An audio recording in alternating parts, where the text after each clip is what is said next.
Tertúlia. Meu boa tarde a todos. Hoje é dia 27 de agosto de 2013, é uma terça-feira, e o nosso verbete é de número 2762. Ele tem 6 páginas, 45 elogias e 15 máximas. E o tema de hoje é despedida da especialidade psicossomatologia, e foi redigido pela veteraníssima professora Adriana Lopes, aqui super bem acompanhada. Para quem não sabe ainda, a professora Adriana, graduada em Engenharia e Psicologia, pós-graduada em Análise de Sistemas, especialista em Psicologia Clínico-Institucional. É brasileira, natural do Rio de Janeiro e voluntária da Conscienciologia desde 95. E é docente em Conscienciologia desde 99, consciencioterapeuta de 2000 a 2007, tenepsistas desde julho de 2002 e EPICOM desde julho de 2010. A despedida é o ato de apartamento da consciência intra ou extrafísica de outra consciência, princípio consciencial, objeto ou condição existencial, seja breve ou perduradouro, voluntário ou imposto. Na pensenologia, a facilidade na troca de bloco pensênico, favorecendo os ajustes pessoais aos neocontextos vivenciais. Na fatologia, o desfecho da experiência partilhada, a descontinuidade na inter-relação, o encerramento do diálogo, o espaço vago deixado por quem partiu, a vida dividida em antes e depois da despedida, a saída de estágio existencial propiciando a entrada em neoestágios de experimentações. E na parafatologia, a autovivência do estado vibracional profilático, evitando contágios emocionais nas situações de despedida. A elaboração de pluridespedidas pelo dessomado e pelo pré-ressomante. O acervo pessoal de despedidas vislumbrado no acesso às retrovidas, favorecendo o entendimento do dinamismo dos vínculos conscienciais. Aqui na argumentologia, nós destacamos algumas listagens, tem uma taxologia com 20 categorias de despedidas, tem também no item sociedade 16 facetas sociais relacionadas à despedida. E nos experimentos tem 25 elementos relativos à vida consciencial passíveis de ocasionarem experimentos de despedida. No item dificultadores, também tem 8 posturas dificultadoras do manejo das despedidas. E no item facilitadores, 8 posturas facilitadoras do manejo das despedidas. Na seção remissiologia, nós destacamos a autoexclusão cosmoética, a desamarração, a inseparabilidade grupo kármica, a projeção da Deus ressomática e a separação unificadora. E na frase enfática, a perspectiva do reencontro torna a despedida mais tranquila. Eis o valor de vivências projetivas e retrocognitivas na comprovação do ciclo encontros-desencontros operado na série X. E na questionologia, qual postura você emprega nas despedidas inerentes à existência intra- e extrafísica? Há emocionalismos? Por quais razões? E aqui na mega-análise do João Paulo, partida, ruptura, diáspora, desapego, desenlace, desconexão, desvinculação, desamarração, distanciamento, afastamento, afetividade, adaptação, separação, interrupção, prosêmica, encerramento, emocionalismo, conviviologia, grupo karmologia e psicossomatologia. Professora Adriana, antes de entrarmos aqui nas perguntas, já tem algumas aqui dos teletertulianos, você poderia falar um pouco para a gente como surgiu a ideia desse verbete, como foi essa inspiração? Ah, legal. Peraí, tá meio alto. Esse verbete ele é um complemento da ideia de um curso, que eu já dou, que teve o verbete Cultura da Dessomatologia, e esse verbete virou um curso. né? Então, dentro desses estudos, eu vi que eu comecei a ver a questão da despedida, como é um tema que ele é difícil para a maioria de nós, para não dizer quase todo mundo, né? Porque ele implica uma série de coisas. Então, não só em relação à morte, mas as despedidas em geral, as separações, são muito mal digeridas, né, por muitas pessoas. Então, eu falei, bem, vamos estudar, então, encarar o tema da despedida. Então, foi em função disso que eu resolvi estudar e fazer o verbete de despedida. Então, a ideia era entender e tentar desdramatizar, mostrar que a gente está despedindo o tempo todo. E eu acho que o gancho maior é a frase enfática, né? Que isso que eu cheguei à conclusão de que o problema da despedida é a questão do tempo que se a gente sabe que a gente vai despedir e vai se ver daqui a umas horas, que vai se ver daqui a alguns dias, ela tem um peso.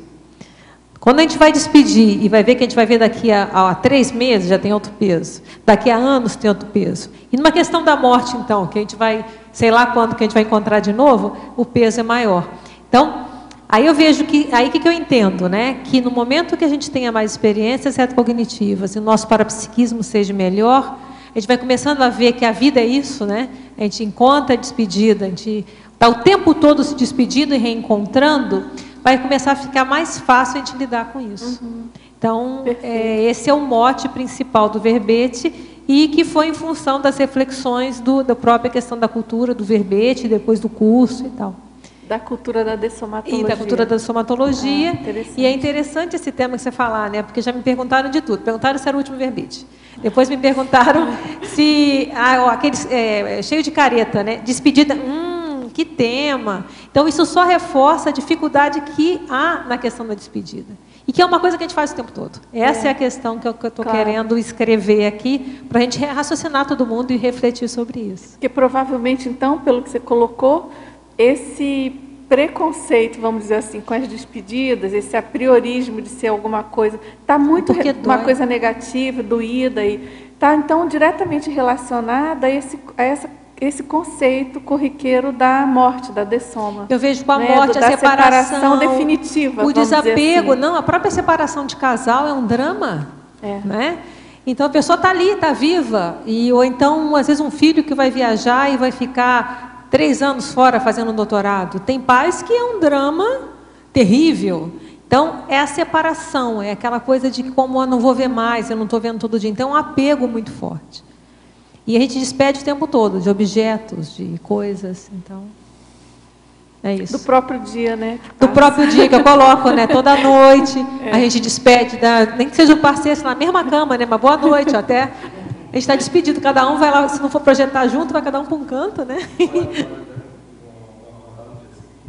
Ainda não entra nessa não, porque isso aí é mais pesado, mas acontece também. Isso. Você quer perguntar? Sim. Adriana, na página 15, tem as despedidas, fatores influentes. Será que você poderia comentar os fatores aí, tradições, socioculturais? É que eu estou com um número diferente. Qual que é a página? Fala a sessão para mim. Na argumentologia. Tá. Lá embaixo, despedidas. É que eu trouxe o meu de casa, está com a numeração, por isso que... Então tá, aqui na sociedade, é isso? Isso, sociedade, condições, tradições socioculturais, o histórico holobiográfico. Você poderia comentar esses fatores influentes? Entendi agora, nas despedidas, né? Tá. Isso. Então, a vida é repleta de despedidas, às quais as consciências atribuem diferentes pesos afetivos, é o que a gente estava falando, né? E depende também. Dentre os fatores influentes, nas reações perante as despedidas, destacam-se as tradições socioculturais, né? Há tradições que lidam com a despedida de uma forma mais tranquila que outras. Então, por exemplo, se a gente está pegando a despedida máxima, que é a mais sofrida para a maioria das pessoas, que é a morte, né? Há culturas que a morte é vista de uma forma mais tranquila do que outras. Então, até o mote da cultura da dessomatologia é que nós estamos criando, com os conceitos conscienciológicos, uma cultura de começar a encarar a morte de uma forma mais tranquila. Porque a gente sai do corpo, a gente vê que a morte não existe. Então, nós estamos mudando uma tradição, mas que ainda é muito forte, o peso ainda é muito forte. Tá? O histórico holobiográfico, como que a pessoa lida? Vamos supor, como é que a pessoa tem lidado com as perdas ao longo das vidas? Teve algum trauma muito grande? Então, se ela às vezes teve uma despedida, uma ruptura muito complexa, ela pode trazer esse ranço para essa vida. Então, o histórico dela, ela tem uma dificuldade de separar das pessoas, de um apego, às vezes, a objetos, a situações, como se a qualquer momento eu vou perder, porque pode ser que ela tenha algum trauma, né, uma hipótese, de ter perdido. E no passado acontecia isso, guerras e até mesmo prisões, né, de uma hora para outra a pessoa tirava o dinheiro dela todo e você agora não tem mais nada, mata a família inteira. A gente sabe dessas atrocidades todas que ocorreram. Então, a gente pode pensar uma hipótese até que ponto, às vezes, uma pessoa que teve esses traumas em outras vidas vai ter mais dificuldade hoje de lidar com esses desapegos, né?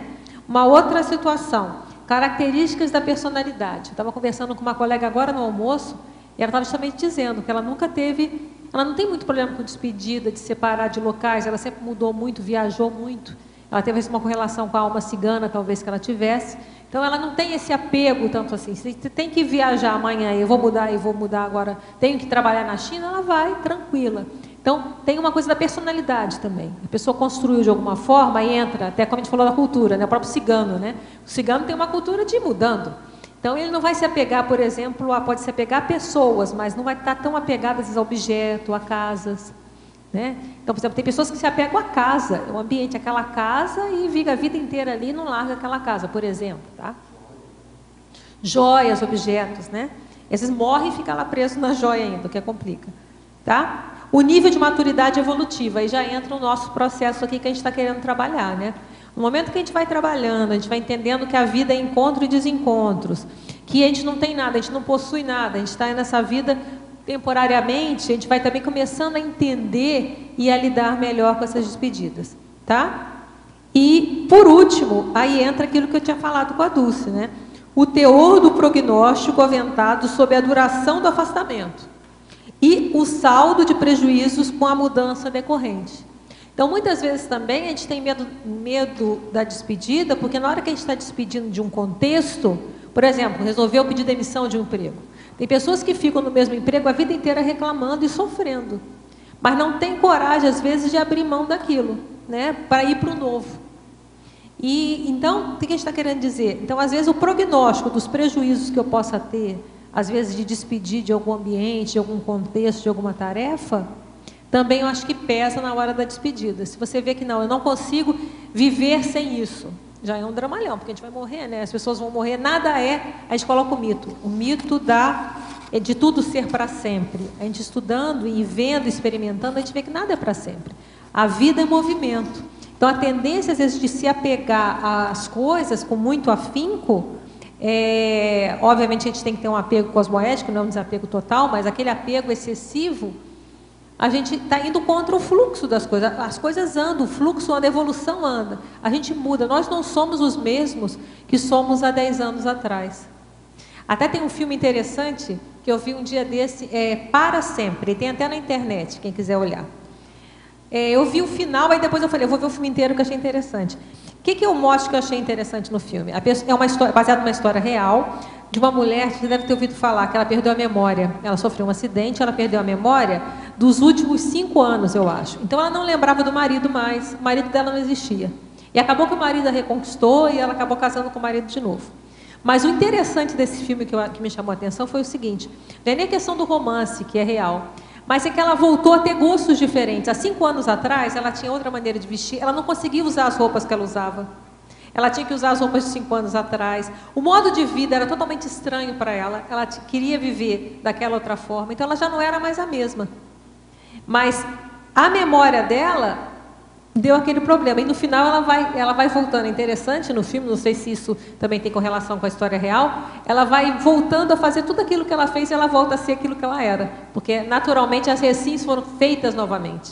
Mas, naquele primeiro momento, ela não tinha memória da mudança. Então, ela não conseguia vestir ela tinha que vestir a roupa mais antiga, ela não reconhecia o marido, na hora ela tinha até mudado, ela estudava numa faculdade, foi fazer outra atividade, ela queria voltar para aquela atividade anterior, porque ela desconhecia, ela não conseguia fazer aquela nova. Então, é mais ou menos isso, nós não somos os mesmos, a gente está mudando, né? Nós somos novas pessoas a cada dia. E aí, a gente vai despedindo dessas nossas formas de viver também. Então, acho que é interessante para a gente ver isso, a questão da memória, né? Que a memória tem um fator importante nisso, da gente ir aprendendo essas novas mudanças, nossas maneiras de ser diferentes. É um processo natural, então, né? A despedida é algo natural. As células também, elas... nós trocamos células de quanto tempo? Até eu não olhei de certinho, mas está na projeciologia, acho que de períodos, todas as células do nosso corpo, elas se renovam. Então, a gente não... Nem o corpo é o mesmo, né? Além das rugas, né? Tem a parte física também. Isso é triste também, a gente tem que admitir, né, que a gente vai ficando enrugado mesmo, não tem jeito. Agora, professora Adriana, na fatologia, página 12, quinta linha, por favor, expandir a respeito do aparente desenlaçamento de consciências. Ah, legal. Pega para mim aqui. É o aparente desenlaçamento porque ninguém se separa. Então, eu recomendo, não sei se você tem os 700 experimentos. Nos 700 experimentos, tem o experimento 339, Fundamentos Técnicos da Marx Fraternidade, que é justamente está falando que a gente não perde ninguém. Então, no que nós entendemos da questão da evolução, nós estamos o tempo todo nos encontrando e reencontrando. Então, a gente não perde ninguém mesmo. Mesmo quando a pessoa dessoma, a pessoa morre, a gente vai reencontrar essas pessoas. Nós vamos nos reencontrando ao longo do tempo. Então, isso é importante porque às vezes a gente acha que está separando das pessoas. Até nesse capítulo, né, o autor, que é o professor Valdo, ele coloca assim: é sempre tolice quando se afirmar está abandonando alguém. Os caminhos do grupo karma se entrecruzam de modo inevitável e ninguém se distancia. Aí ele fala: as consciências evoluem sempre juntas. Ninguém racionalmente se separa. Ninguém perde ninguém. Tratemos, pois, o quanto antes de entender, amar, perdoar e ajudar a todos. Não há outra alternativa entre nós. Então, esse capítulo, eu acho o máximo, né? E, então, essa afirmação que eu coloquei aí, o aparente desenlaçamento das consciências, é embasado nessas ideias que estão nesse capítulo 700. Então, a gente, às vezes, na despedida, há um aparente desenlaçamento. Isso até há, né? Você não vai ver a pessoa com mais frequência, a pessoa mudou. Quantos amigos nós já tivemos, desde a época da faculdade, que se perderam no mundo, como a gente fala, né? Foi cada um para um canto. Então, há um desenlaçamento nesse sentido. A gente não tem aquela visão sempre, aquele encontro mais corriqueiro. Mas algum vínculo tem, algum laço tem. Agora, professora Adriana, na argumentologia, na página 16, parágrafo facilitadores, ela pede para você, por favor, esclarecer o item 2, aceitação. E, se possível, que você fale mais sobre o assunto, indique possíveis sugestões para a superação. Então, vamos lá. Aceitação. Admissão do fim da vida conhecida e da demanda pelo surgimento de nova maneira de viver. Aí, pelo que você está me pedindo, né? Você está me falando qual seria o caminho para superar isso. Eu entendo que é justamente, primeiro, conscientizar. Então, de novo, o motivo do verbete, né? Como eu procuro fazer e como eu estou procurando trabalhar nos verbetes. Raciocinar o que eu penso sobre o assunto, escrever e divulgar. Então, para ajudar a gente a pensar juntos diferente. Então, eu vejo que precisa primeiro conscientizar. Quando a gente conscientiza disso, é que a gente vai entendendo. Então, por exemplo, para a gente chegar nisso aqui tudo, o que eu vejo que é mais importante para nós hoje, primeiro, entender. Segundo, começar a vivenciar. Só entender fica uma coisa, às vezes, vinda de fora. E essa vivência, eu vejo, aí entra de novo a função importante do parapsiquismo que a gente colocou lá na frase enfática. Então, começa com as energias conscienciais, começa a perceber as energias conscienciais, porque se a gente começa a fazer os trabalhos de energia, as movimentações de energia, qualquer pessoa pode começar a desenvolver isso, a gente começa a já ficar mais sensível a essa realidade energética, começa a ter mais fenômenos parapsíquicos, pode começar a sair do corpo. Então, essas vivências todas vai mostrando para a gente essa realidade que a gente falou, que a gente está mudando, que as pessoas mesmo distantes, elas estão próximas, é só a gente evocar, né? A gente evoca alguém, essa pessoa liga. E a vida de hoje, ele é muito fácil da gente encontrar. Hoje a gente tem e-mail. Eu morei em Portugal em 95, não tinha e-mail ainda no Brasil. Lá já tinha internet, em Portugal aqui não tinha. Então ainda tinha que mandar carta. E olha que o correio ainda era mais rápido do que... Imagina antigamente, né, os imigrantes, né, quando o Mário veio lá de Portugal com a família dele, né, pegava navio, mal tinha telefone, né, tinha telefone, né, porque você também não é tão idoso assim, mas tinha telefone, mas era uma ligação não era tão tranquila, né, como é hoje, né. Então, às vezes em casa, eu lembro, eu tinha telefone em casa, mas... Eu lembro que quando eu viajava em alguns lugares, não tinha, era às vezes num bar. E às vezes o interurbano você tinha que recorrer, uma fortuna, tinha que ir para telefonista fazer a ligação. E era caríssimo. Então, agora pensa antes ainda, né? Quando vieram lá os primeiros lá portugueses e outras, né, que foram imigrando, eles pegavam e iam embora e não ia ver família talvez nunca mais. Então, até que ponto esse ranço ainda dessa despedida, né, que era quase eterna, né, você ficava lá, né, dando tchauzinho no porto e aquele navio, né, e olha, quando você vai ver de novo? Sei lá, né, saiu lá de Portugal para o Brasil, agora em 9 horas você está aqui, né, a Lourdes está aqui, apresentou verbete recentemente, né, anteontem. Então, isso tudo eu acho que também ajuda nesse holopensene, porque a despedida era aquela coisa... E hoje não, hoje a gente tem uma internet, vai lá, manda um e-mail, manda uma mensagem, até o celular está ficando cada vez mais barato, né? Daqui a pouco a gente vai estar ligando tranquilamente para qualquer lugar mais barato. Então, essas distâncias são cada vez menores. Então, aí voltando, então a gente compreendendo isso e compreendendo a questão do parapsiquismo, que vendo que a vida é feita desse encontro e desencontro, a gente vai mudando, e já teve muitas pessoas que a gente já conheceu e já ficaram para trás, e daqui a pouco a gente reencontra de novo, isso vai ajudando a superar, como ela falou. Então, voltando, o termo específico aqui é a gente admitir que a vida conhecida acabou. Então, às vezes, por exemplo, a despedida, dependendo da despedida, tem aquela despedida que é mais simples, né? Por exemplo, todo dia a gente vai trabalhar, tem o expediente, você sai no final do expediente, dá tchau para todo mundo, vai para casa, dorme, depois você volta de novo. Então, você sabe que tem uma rotineira, é rotineiro. Mas há despedidas mais prolongadas. Às vezes você vai pedir uma demissão de um emprego, ou às vezes alguém morreu, ou você vai viajar, vai mudar de país, vai mudar de cidade. Então, admitir que aquela vida, daquela forma, já foi. Então, e que há uma demanda para que a gente crie uma nova maneira de viver. Então, é o novo. Quando a gente fica muito apegado naquilo que a gente já conhece, já sabe, que a gente fala aqui no conhecido, naquilo que a gente já conhecido, experienciado e dominado, se a gente fica muito preso na cadeira, o que acontece? A gente também não se permite ter novas experiências. Então, esse time que eu acho que é a verdadeira sacada e discernimento da evolução, que também não é tão simples. A gente vê o time. É o tempo que a gente tem que estar em determinada função, em determinada atividade, em determinado país, seja lá o que for. O tempo necessário e o tempo que aquilo já deu. Você tem que ir para outra coisa. O difícil é isso, para você não ser prematuro e também, às vezes, não prolongar. Então, acho que o nosso aprendizado é entender esse time, né? O time da despedida, seja o time de um casamento, o time de uma mudança, de uma estadia em algum lugar, de uma profissão, de um trabalho. Então, o nosso exercício, acho mais sério, aprendizagem, é esse time.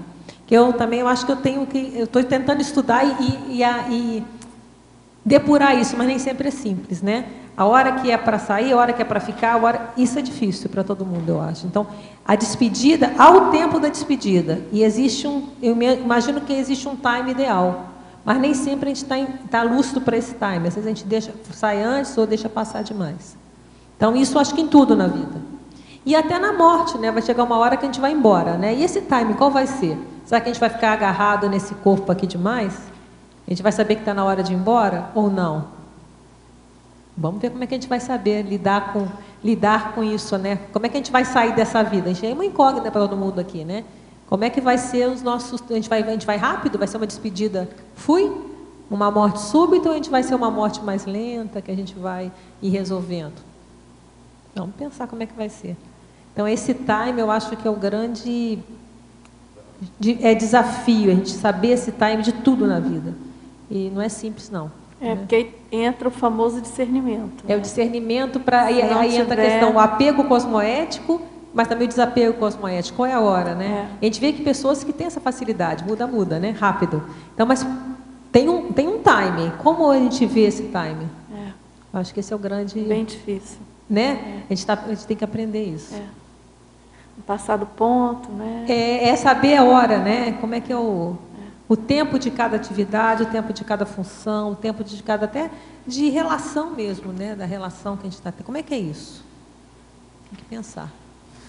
Agora, professora Adriana, na coloquiologia, na página 12, segunda linha, ele pergunta como reverter o temor do nunca mais, que embora não exista, interfere em muitas despedidas.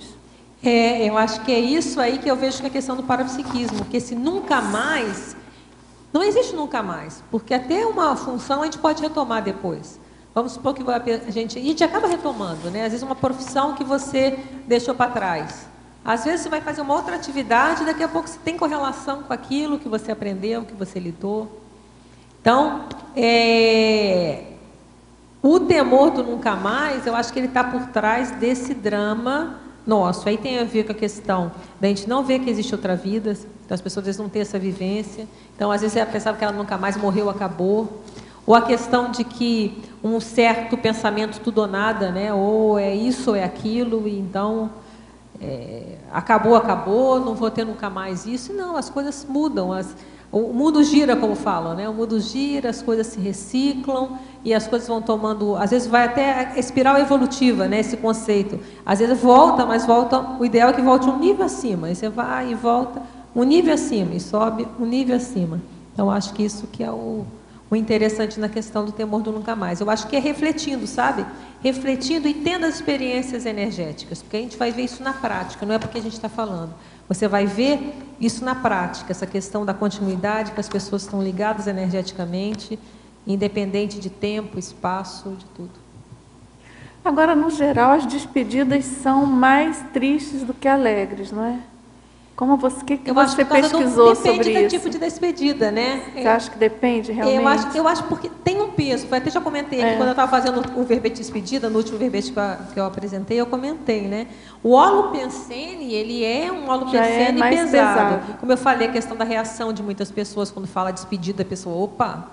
Então, há um peso. E as canções fazem muito isso, né? A gente chega a colocar aqui no verbete as músicas, quando você foi embora, fez-se noite meu viver, né? Então, quer dizer, e outras tantas, que quando mostra a separação de casal, então, a gente fala no mito do amor romântico, né, no verbete, a separação, a pessoa separou, a pessoa morreu, né? Sem você eu não vivo. E fica aquele drama, aquela situação que só um sofrimento atroz, a pessoa vive o resto da vida, minha vida acabou, né? Eu não sei se você viu você já viu aquele programa na GNT das despedidas, eu não lembro o nome. Encontros e desencontros. Mas é totalmente lágrimas e dramas, assim, é quase um dramalhão, é quase uma... exatamente. É no aeroporto, né? Exatamente. É exatamente isso. É uma valorização daquela do aeroporto, vai saída, né? Então eu acho que você tem razão. Eu acho que a gente poderia dizer... Mas por que eu não estou falando a maioria? Porque eu coloquei como despedida tudo, até aquela despedida usual. Por exemplo, agora eu estava mostrando despedida dos colegas que eu estava conversando. Tchau, eu vou defender meu verbete. É uma despedida. A gente cortou aquele início, ó. Houve um desfecho da experiência partilhada. A gente estava lá conversando, certo? Uma conversa bem agradável. Uma descontinuidade da inter-relação. A gente, está cada um para um canto agora. Encerramento do diálogo, acabou o papo, né?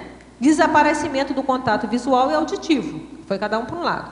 O corte da conexão direta. E o espaço vago deixado por quem partiu. Eu levantei, eles ficaram lá, minha cadeira ficou vazia. Então, isso tem essas despedidas. Se a gente colocar... Eu estou colocando no mesmo... saco, por assim dizer, no mesmo nível, essa despedida também, que a gente faz todo dia quando chega no trabalho, você despede do marido, né, vai trabalhar, tchau, sair para casa, vai lá, chegou no trabalho, despede do trabalho, tchau, voltou para casa. Então, a gente está fazendo despedida o tempo todo. E essas despedidas são tranquilas, ninguém chora o tempo todo quando a gente vai despedir, né? Então, essas maneiras de ver, eu acho que, vendo a despedida, essas pequenininhas como despedida, não diria que a maioria negativa por isso, porque a gente às vezes não se dá conta que está despedindo nessas pequenininhas. Aí até dá tchau, por isso eu coloquei aqui tchau, até logo, né? Até a vista. E tem coisas que a gente termina mesmo, aquela relação terminou ali, tchau, fui, Às vezes uma relação, às vezes você teve que fazer algum trabalho com a pessoa por uma semana, né? Ah, tchau, tá, foi bom trabalhar com você, né? Legal. Ou dar um curso nesse final de semana, né? Às vezes 2 professores. Ah, legal, tchau, vou ali, vamos trabalhar, vamos embora. Então, a despedida é o tempo todo, isso que eu estou querendo afirmar aqui. Só que, para a gente ver que, como a gente despede o tempo todo, o problema não é a despedida, o problema é a nossa ideia de que a gente não vai ver nunca mais, ou essa dificuldade com a distância. Eu acho que isso que pega. É o prognóstico, né? Quer perguntar? Eu acho que você conseguiu desdramatizar a despedida, né? Engraçado, o verbete de ontem, a acurácia, né? Consciencial, ele também indica para a gente ver as pequenas coisas, né? A acurácia no dia a dia, nas pequenas coisas. E você também está trazendo essa ideia, né? Então, a despedida nas pequenas coisas que nós fazemos automaticamente, né? E isso é legal. Agora, assim, eu fiquei curiosa na etimologia. Na verdade, a palavra despedida vem do latim reclamar, reivindicar. Aí eu que veja como ele mudou, o sentido da palavra, né? Mudou. Então, eu estava refletindo aqui, será que o holopensene pesado, que nós não queremos, o apego, exatamente a nossa reclamação, a nossa reivindicação que está sendo contrariada, porque a gente não considera, por exemplo, tchau para o amigo, porque a gente sabe que amanhã vai ver, né? É uma coisa nossa, nós estamos querendo nos despedir, nós não, nesse momento não estamos reclamando nem reivindicando. A gente reclama quando a gente não quer que a pessoa vá embora, ou que saia da nossa vida, ou que mas veja, saia de casa. Já uma separação, normalmente há uma cisão ali, há conflito de interesses, né? Então, aí volta a ideia original, que estamos reclamando, reivindicando. Vamos pensar. Não é? Então, o que é que você pensa? Porque, assim, distanciou tanto da origem da palavra que eu fiquei assustada. Tinha até que perguntar para a equipe de etimologia para fazer um estudo mais apurado, mas é isso mesmo. Interessante. Então, é um modo da gente pensar mesmo, né? Porque a pessoa que ela está sofrendo com a despedida é porque ela não está querendo aquilo que falou. Ela quer que tudo continue para sempre. Às vezes tem gente que não despede nem de objeto. Tem até patologia, né? Aquela pessoa... Eu vi um dia na televisão, a casa era um amontoado. Acumuladores, né? É um amontoado que até não joga nem o papelzinho da comida que comeu, não joga fora. Quer dizer, isso aí vai da patologia extrema, né? Mas até que ponto muitas pessoas não abrem mão nem de objeto, né? Não dá... Não, você não usa aquela roupa há 10 anos, mas não dou. Então, isso é o quê? A pessoa não está querendo despedir daquilo, não está querendo, passou, já foi, aquilo já, né? Passou. Então, isso, né? As pessoas apegam a carro, apegam a casa. Então, Adriana, para fazer um trocadilho, porque tem 10 pedidas no nome. É verdade, é verdade. Então, é verdade. Então, não deixa de ser uma queixa. É verdade. Está pedindo, talvez seja por isso aqui, ó. Veio de pedir, provavelmente, será? É de expedir, ó. Reivindicar é pedir, né?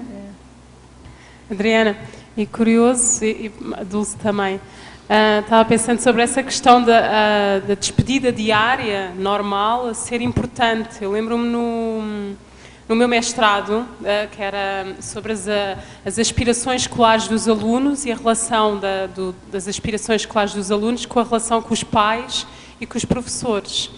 E algo assim, bem simples, aquilo era um questionário enorme sobre a relação que eles tinham com os pais e com os professores, e havia lá uma pergunta curiosa, algumas que era sobre se na família se apercebiam, por exemplo, quando alguém saía de casa. Tão simples quanto isto. Se a pessoa quando saía de casa, ou seja, ia despejar o lixo, não interessa, ia ao carro, se a pessoa anunciava, vou ali ao carro, ou vou além. E é curioso que quem tinha aspirações escolares elevadas, além de sentirem-se que eram amigos dos pais e que os professores eram amigos deles, havia isso em comum, ou seja, havia essa naturalidade de anunciar, vou sair, já venho, ou vou-me embora.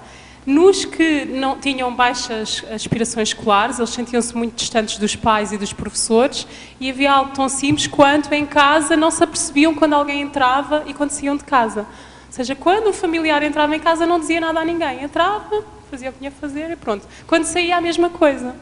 Então é tão curioso algo assim tão simples, né? Quanto vou ali, já venho, adeus. É um ritual, né? Uma despedida. É um respeito pelo outro, respeito, não é? exatamente. Eu estou a anunciar que vou sair, que já, não é? que entretanto já venha, ou o que for, mas é um respeito pelo outro. Não é? Achei curioso aqui. Aqui tu tinhas dado aqui nas despedida em branco, né? Despedida educada versus a despedida em branco. Achei bem curioso, porque eu tenho uns familiares que realmente, quando há assim uma festa, um encontro normal de família, eles saem sempre assim em branco. Quando a gente está por ela, cadê fulano tal? Já fui embora. Não dizem nada a ninguém, simplesmente, não é? E realmente uma pessoa sente isto, que é falta de educação. Bastava dizer, olha, isso aqui é tradicionalizado, por isso que eu coloquei, porque não é muito comum falar despedida em branco, por isso que eu pus a indelicada entre parênteses aqui, para deixar claro o que era. Porque eles fazem sempre isso, sempre, ano após ano, todo o Natal, quando demos por eles, foram todos embora, os 4 embora, com filhos, e os filhos já fazem o mesmo. Tem que ver a questão da despedida francesa, porque tem a francesa que você sai de fininho, né? Como é que é? Não necessariamente sai indelicado. Aí tem que ver essa diferença aí. A francesa é aquela que você vai indo assim, quando viu, já fui. Pois. Então, qual é a diferença entre a francesa e o em branco? A em branco ela é indelicada, e alguma coisa foi feita de indelicadeza. Então seria a francesa. Mas não deixa de ser falta de educação, né? Se é sempre... Depende da forma que é feita, porque talvez, a francesa, pelo menos no Brasil, né? A francesa, às vezes está num lugar que tem muita gente, aí você sai fininho, que você não falaria com todo mundo e também... Mas você fala também com o dono da casa, eu acho que a diferença é essa, talvez, né? Mas se é o ambiente familiar, às vezes você vai deixa de ser falta de educação. Com o dono da casa, tô indo, tal, tchau, tchau, e vai embora. Não precisa falar com todo mundo, alô, tô indo, mas aí é uma despedida. Não, e é até comum, não é? Eu, por exemplo, já fiz isso inúmeras vezes. Olha, fulano, eu vou sair a francesa. Você fala com o dono da casa. Vou sair a francesa. Eu acho que aí é educação, né? Isso. A indelicada, acho que é aquela que saiu e foi embora, você está esperando ela e cadê a pessoa? É isso aí. Eu acho que talvez seja a diferença. Agora é curioso, né? Essa questão desse estudo, né? Essa relação das relações familiares serem mais fortes é algo tão simples quanto... É uma consideração, né? Por exemplo, eu não saio de casa sem falar com o Mário e vice-versa. Sempre a gente se despede. Então é uma coisa simples, boba. Mas ele vai sair de casa, ele vai lá, tô indo, tal. Quer dizer, vai lá dar um beijinho, quer dizer, uma coisa educada. Homeostática, né? Falou que é agradável, eu gostei. Né? Mas é isso, são pequenas delicadezas importantes, né? Adriana. Sim. Eu não sei se alguém já te comentou do segundo paradoxo, mas eu achei ele super interessante. Ainda não. Porque na minha avaliação, eu queria que você comentasse mais, mas é você se despedindo de você mesmo sucessivamente, né? Isso. A autoevolução. E para você pensar em recim, a autoevolução é recim, a gente está reciclando, fazendo ressex e recim. O que é ressex? Se eu estou mudando a minha existência, eu estou despedindo. Despedindo de você mesmo. De mim. Né? Aí tem até, a gente faz o reto do ego, né? A gente fala do ego aqui, ó. A despedida do ego, né? Está no número 6 de despedidas. Então, a gente despede do retroego e despede, às vezes, de contextos mesmo. Por exemplo, a gente veio para a Foz. Eu despedi de todo o modo de vida, como que era no Rio de Janeiro. Antes disso, eu despedi de Juiz de Fora, que eu morava lá. Então, a gente despede, eu morava com meus pais, despedi daquele modo de vida. Então, para a gente ir evoluindo, a gente vai despedindo de modos de vida, e vai desapegando, se desprendendo de formas para pegar outras que naquele momento a gente considera que é o mais importante, o mais evolutivo para a gente. Né? Você está falando mais da ressex, né? Mas e a recim também, as duas entram. Eu pensei mais na recim, que você já deixa coisas, se despede de hábitos, de comportamentos que você tinha, você vai despedindo, despede de você mesmo, vai mudando, né? Até do corpo, né? Do corpo jovem, as pessoas que não aceitam o envelhecimento, elas não querem despedir de jeito nenhum. Porque aquela cara toda deformada, porque na cabeça delas ela está conseguindo manter uma juventude que não tem, faz parte da vida. Você vai despedir aquele corpo que você tinha aos 20, já foi, entendeu? Aquele rosto que tinha aos 17, já foi. Então, faz parte da vida, isso é natural. Obviamente você vai se cuidar para que isso seja o mais lento possível, mas é inevitável. Então, por exemplo, aqui, Rosa, está nos experimentos, está no número 6, né? Ego, a mudança de ego, a recim, a despedida do retroego. Então, no paradoxo, a ideia era justamente tanto as duas, tanto na autoevolução, eu vou despedindo, às vezes, de trafalhas, de hábitos que eu vou vendo que não são mais evolutivos, de comportamentos e até de pessoas, de ambientes, de funções, de trabalho, de contexto, de tudo. A gente vai mudando, aí entra a ressex e a recim. A ideia é essa mesmo, né? A gente vai fazendo coisas diferentes e para a gente fazer uma coisa diferente, a gente vai ter que, às vezes, largar aquela que a gente fazia. Faz parte do trabalho, né? Ou vai acrescentando novos desafios, novas situações. Então, eu acho isso aqui que a gente queria dizer. Adriana. Oi. Poderia falar sobre a despedida em relação aos bagulhos energéticos? Perfeito. E objetos de afinidade? É o objeto que a gente coloca aqui, né? Ó, no 13. A doação, o escambo, a gente vai trocar, a venda, o dano irreversível. Às vezes aquele sapato que você adora, acabou, mofou tudo, ainda mais um clima de Foz. Mofa, o sapato não tem irreversível, não tem como resolver, por exemplo, né? Ou aquele objeto que você gosta, seja o que for. O fim da vida útil, você adora aquela situação, você adora aquele carro, mas não dá mais, você vai ter que trocar de carro porque o carro já deu, por exemplo, né? Então, a despedida do bem material descartado. E aí entra a questão também do bagulho energético. O que é o bagulho energético? É porque a gente não fez a despedida, talvez, adequada na hora certa.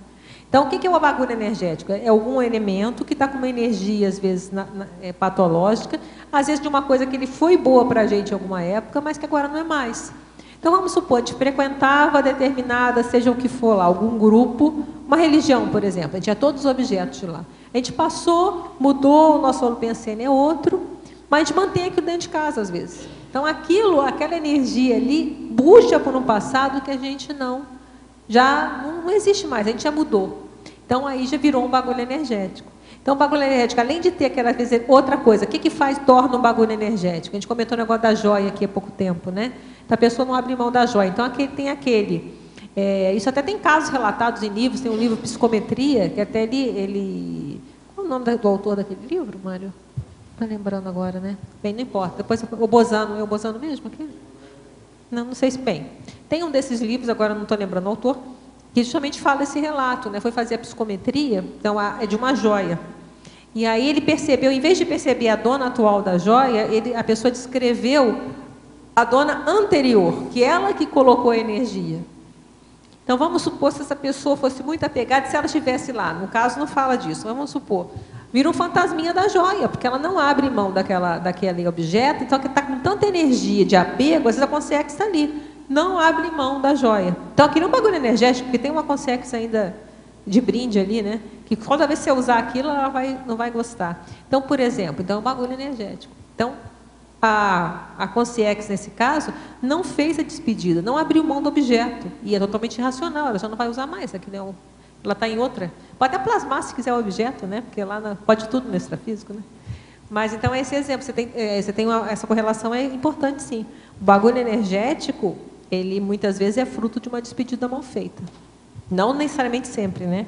Por exemplo, um objeto de matar os outros, ele é um bagulho energético e não é questão de despedida. Despedida diz a pessoa se agarra àquela arma, deixa a arma dentro de casa pendurada na parede.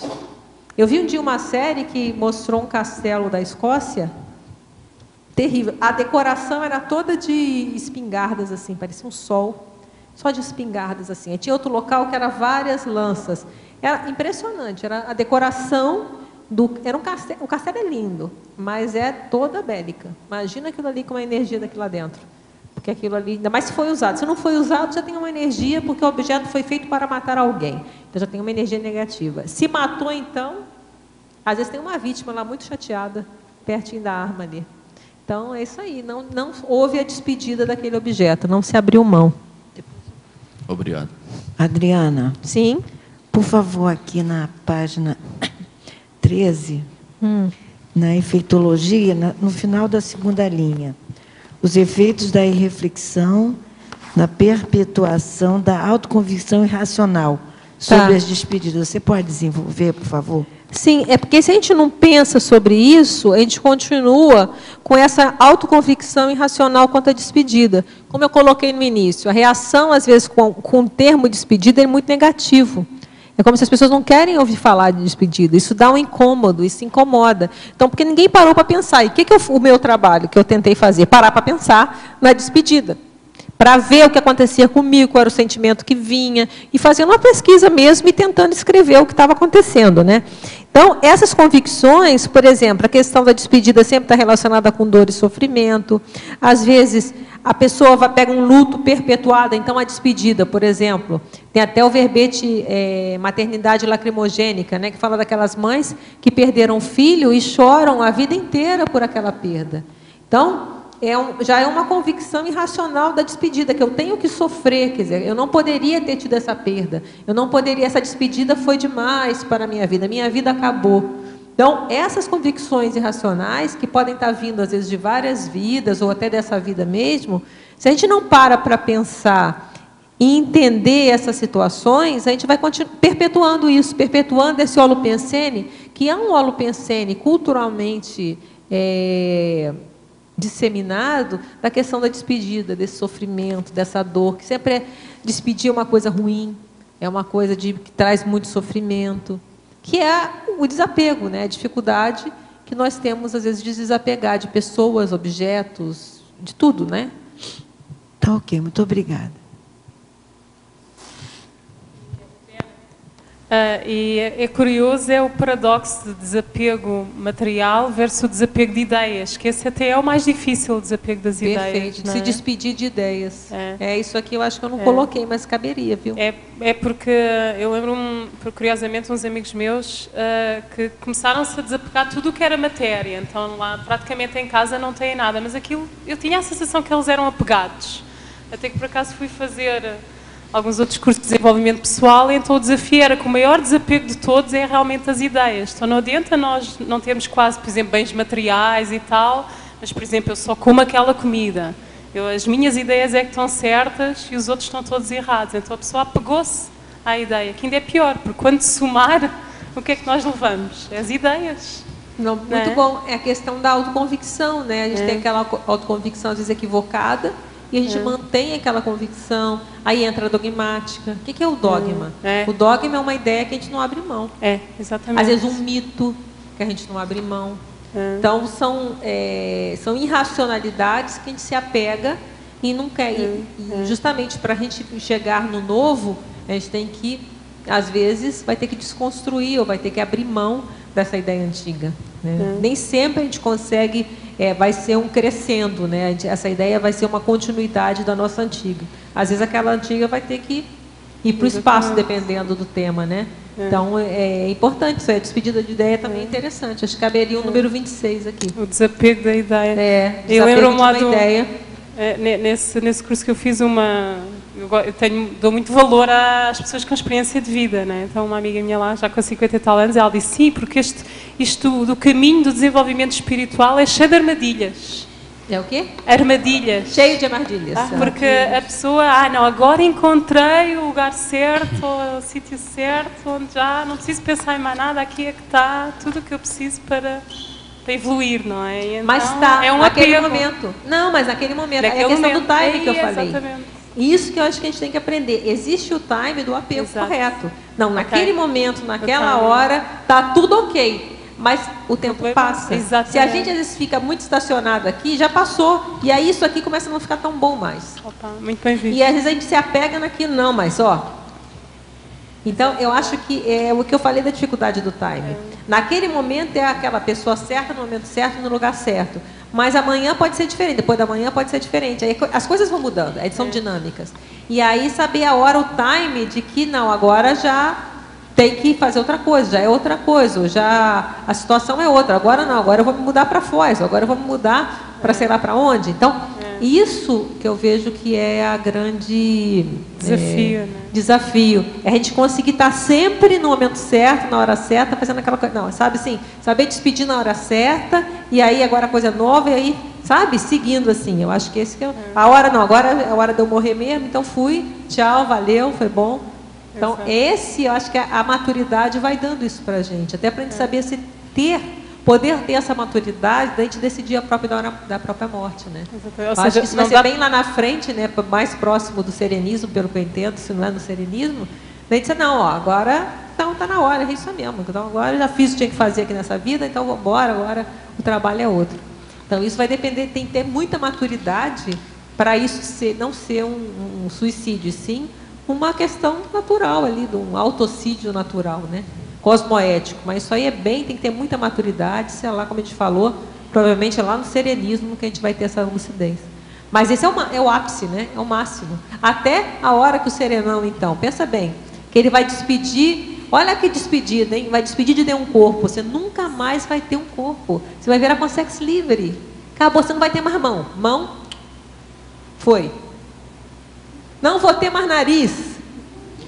Não, parece simples, né? Mas a gente pensa hoje, como é que eu vou viver sem mão? Não, vai ter uma hora que o serenão ele vai virar com sex livre. E ele vai abrir mão, vai se despedir dessa vida de ter mão, de ter corpo. Ele vai ter que ir no banheiro. De abrir a mão. Abrir mão de abrir a mão, a precedência da mão, né? Já fala, né? Não é? Então, é um hábito. Quantas pessoas morrem e ficam querendo comer, né? Não precisa mais comer, fica tranquila. Não, ainda quer comer, fica lá parapsicótico tocando comida. Então, a gente ainda se apega a essas pequenas coisas, né? Então, as despedidas, elas são. Eu acho que essa que é melhor. A grande despedida, a despedida maxi, né? Despedir da mão da gente. Vamos agora viver só como um pontinho no cosmos. Aí é o máximo. Adriana, eu queria uma pergunta. Eu procurei aqui no verbete a despedida do final de semana. Por exemplo, que a síndrome do Fantástico, né? No final. Eu não coloquei, mas aquela do finalzinho do Fantástico, que o cara começa a dar o tchau, boa semana para vocês, né? Então tem aquela questão da pessoa que sente a síndrome, vamos dizer assim. É interessante essa síndrome do Fantástico, né? O que eu coloquei aqui foi o expediente, né? A gente sempre está despedindo, né? Falei do dia e do expediente. Do final de semana a gente não colocou. Mas seria... das férias, talvez, né? Podia ser das férias. Também do período do final de semana em si, que na verdade é das horas vagas, né? Também, às vezes, é sofrido, né? A síndrome do Fantástico é boa, vou anotar também. Você bota do programa televisivo, né? Eu coloco do... Seria aí alguma coisa. É que o pessoal já associa, né? Do finalzinho do Fantástico, bom final de semana, né? Adeus final de semana. Não, então... verdade, já dá um banzo natural mesmo. Exatamente. E ainda pior, porque quando eu era criança, eu detestava aquela musiquinha, porque sempre tinha aqueles negócios de falar que o mundo ia acabar no ano 2000, e eu ficava apavorada. Eu sempre soube a idade que eu ia ter no ano 2000, a idade que meus pais iam ter, eu fazia a continha. Nossa, mas eu vou ter só 35 anos. Então, e o mundo vai acabar. Então, era complicado, vivia tendo essas coisas. Para mim era assim, era sempre, eu não sei se era sempre, mas na minha cabeça, toda hora que falava naquilo, eu ficava apavorada. O mineiro também tem até a musiquinha. Né? O mineiro tem até a musiquinha no domingo, né? Que é a despedida do final de semana. Musiquinha? Eu não conheço. O mineiro tem até uma musiquinha que eles cantam no domingo para se despedir do final de semana. Olha só, não conheço. Essa também não conheço. E eu morei em Minas, hein? É o do interior de Minas que o pessoal me contou. Não, lá, e eles cantavam uma musiquinha. Minas, quase interior de Minas. É verdade. Marta está falando que não. Tá bom. Agora, professora Adriana, oi. No mesmo item coloquiologia, na terceira linha, ele pergunta como assistir às consins portadoras do remorso pelo ficado por dizer, comum nas dessomas de parentes e amigos. Sim. Olha, isso aí eu também falei baseado na questão da dessoma, né? É muito comum a gente ver esse tipo de coisa, né? A pessoa, depois que a pessoa morre, às vezes dá valor, né? Tem muito isso também. Às vezes dá valor depois que fala assim, só dá valor quando perde, né? E às vezes é isso mesmo, né? Na hora que a pessoa morre, fala, nossa, mas eu gostava tanto daquela pessoa, nunca falei isso para ela e tal. Filme adora pôr isso também, né? Eu vejo que nessa situação é pensar o seguinte, não deu para falar agora, mas ninguém morre. Então, não adianta ficar, às vezes, numa ânsia de encontrar essa pessoa no extrafísico. Pelo que a gente entende, quase sempre isso é frustrante. Porque, às vezes, a outra pessoa não está no momento, não está para isso, né? Ela está lá com as crises dela, ou mesmo fazendo os desapegos, que é importante, né? Uma coisa que a gente coloca aqui, na hora que a gente morre, são pluris despedidas, né? Porque a pessoa ela se despede não só de todo mundo que está vivo, mas do modo de vida, de como ela vivia, da comida, de casa, de ambiente. Então, a gente tem que, até para se preparar para a morte, a gente tem que se preparar com as despedidas. Porque uma morte, súbita ou não, a morte súbita mais grave, então, a morte súbita. De uma hora para outra, não tem mais as pessoas que estavam com você, não tem mais o seu trabalho, não tem mais o seu modo de vida, não tem mais a casa, não tem mais objeto, não tem mais nada. Agora, a vida é outra. Então, vamos nos adaptar a essa nova vida. Então, a pessoa tem muita coisa para fazer lá e para elaborar. Então, o que eu vejo é ficar tranquilo que você vai encontrar com essa pessoa em outras vidas. Então, joga as melhores energias para ela e veja que você vai ter oportunidade. E, às vezes, se for importante, mais cedo ou mais tarde, os amparadores podem promover um encontro extrafísico. Então, joga as melhores energias. Mas eu acho que o maior aprendizado nisso é buscar fazer com as pessoas que estão vivas ainda hoje, você falar isso para elas. Eu acho que essa é a grande profilaxia. Essas que já dessomaram, bem, deixa para a próxima, literalmente, né? Então, se tiver uma oportunidade de uma projeção, ótimo. Deixe isso naturalmente. Eu acho que a gente vê que a melhor postura é deixar naturalmente, que os amparadores resolvam isso. Mas, provavelmente, até a grande chance você vai encontrar com essa pessoa em outra vida, em outra situação. Mas é a chance, se a gente não mudar a nossa maneira de ser, a chance de a gente encontrar com essa pessoa em outra vida e, novamente, acabar deixando coisa por dizer é grande. Então, vamos tentar evitar deixar coisas por dizer. Buscar, hoje, já falar aquilo que precisa ser dito desde agora. Eu acho que essa é a grande profilaxia para evitar essa situação. Também não é fácil, também é uma mudança de cultura, uma mudança de comportamento, mas eu vejo que é isso, é começar hoje com as pessoas que têm hoje, mudar para que isso não aconteça, né? Então eu vejo que é a solução.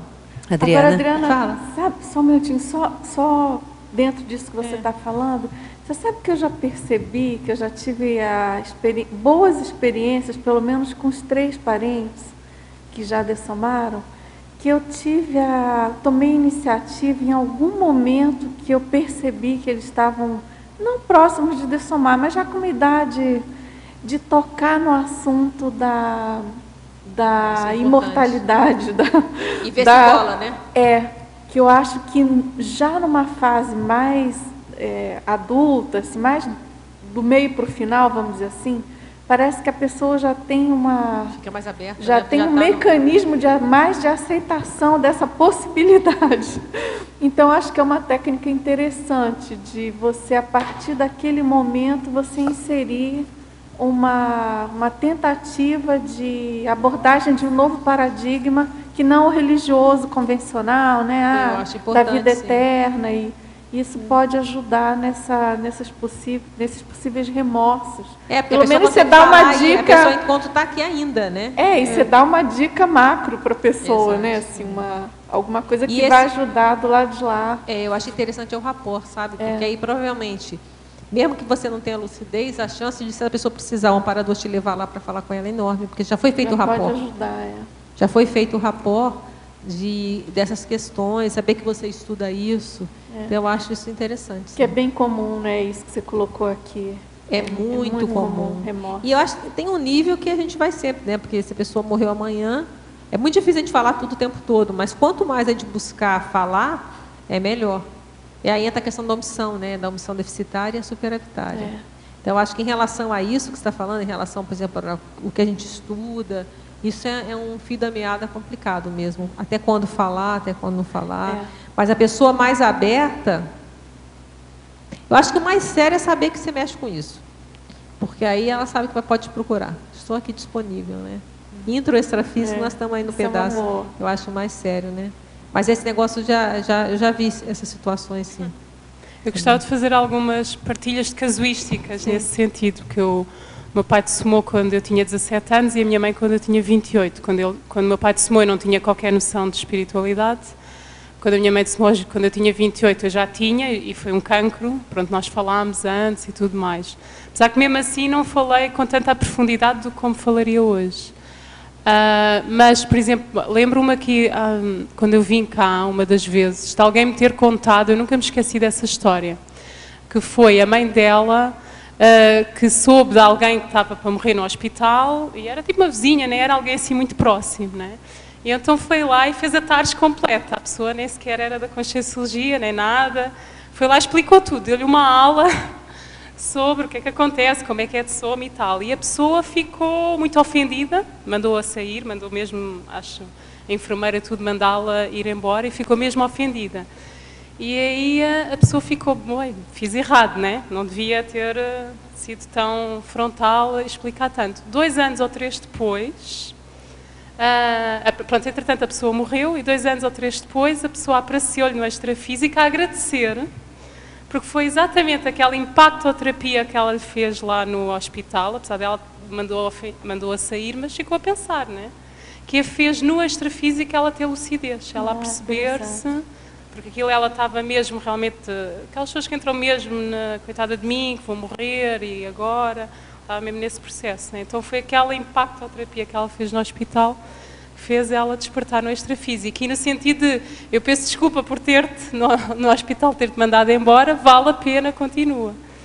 E achei curioso que depois realmente, quando essa história que essa pessoa contou, que já não me lembro quem foi, cá está a memória, mas sei que foi cá, a partir daí eu passei, que eu tinha essa dúvida, falo, não falo, e passei a tomar essa decisão. Então, por exemplo, eu cresci num bairro onde, pronto, lá está, as pessoas já estão, né, muitas vão morrendo.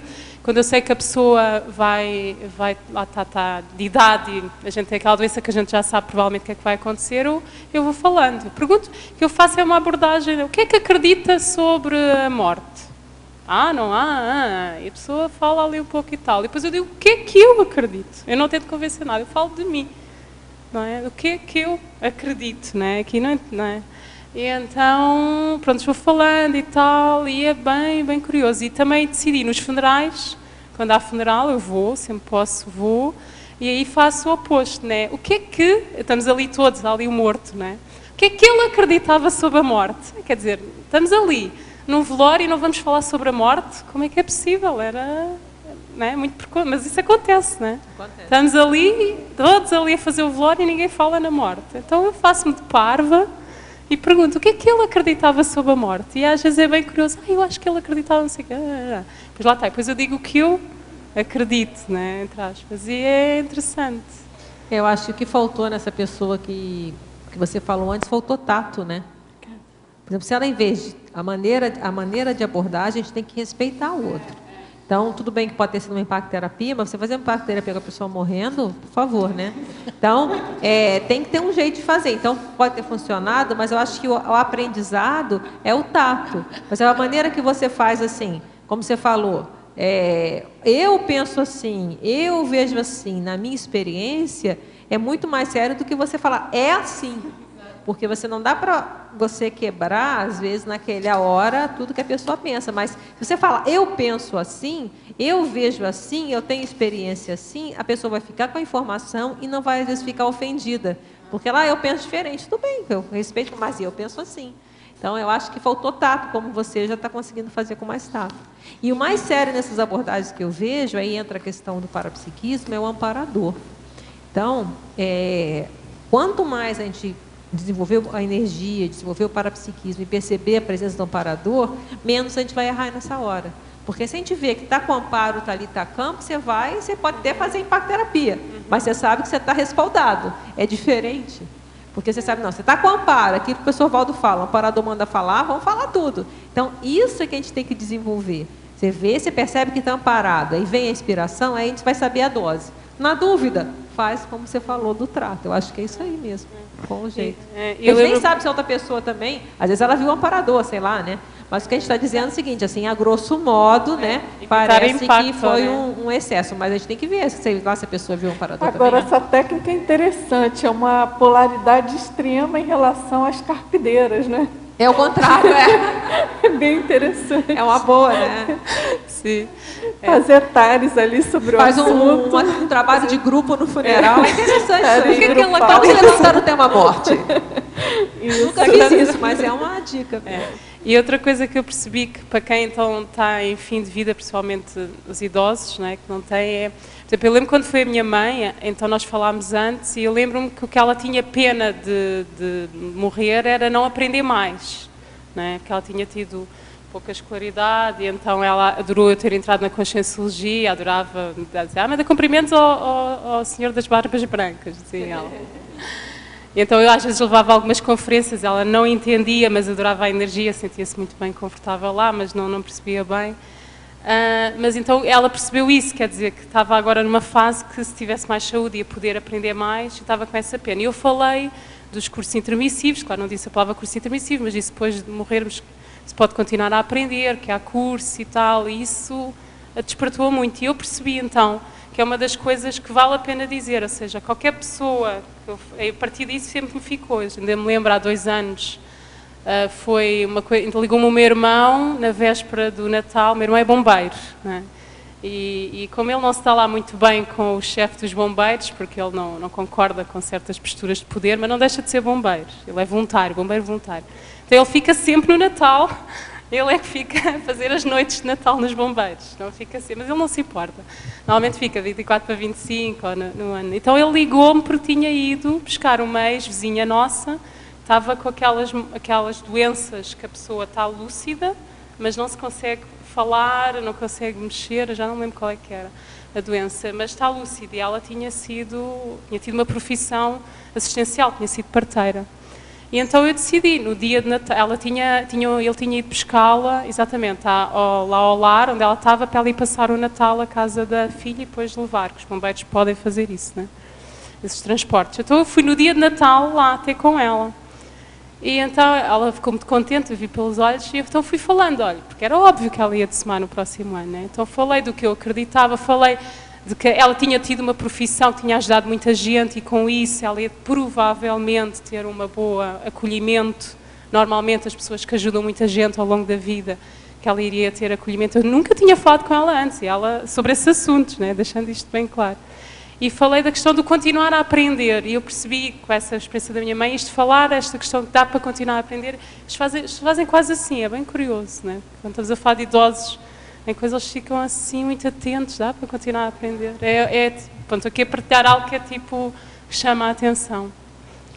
Agora é preciso coragem, porque a gente fica sempre com aquele receio, né? Deve ser de vidas passadas, fomos mortos de falar, fomos queimados, que sempre aquela fala, não, mas desde essa partilha dessa nossa colega daqui, eu decidi passar a falar sempre. Prefiro, né, o risco de falar do que não falar. Mas lá está, nunca me arrependi, nunca ninguém me expulsou de lado nenhum, nem de nenhum funeral. Adriana, oi. Eu queria te fazer uma pergunta. É aqui na parafotologia, segunda linha de cima para baixo, a exacerbação do cardiochakra.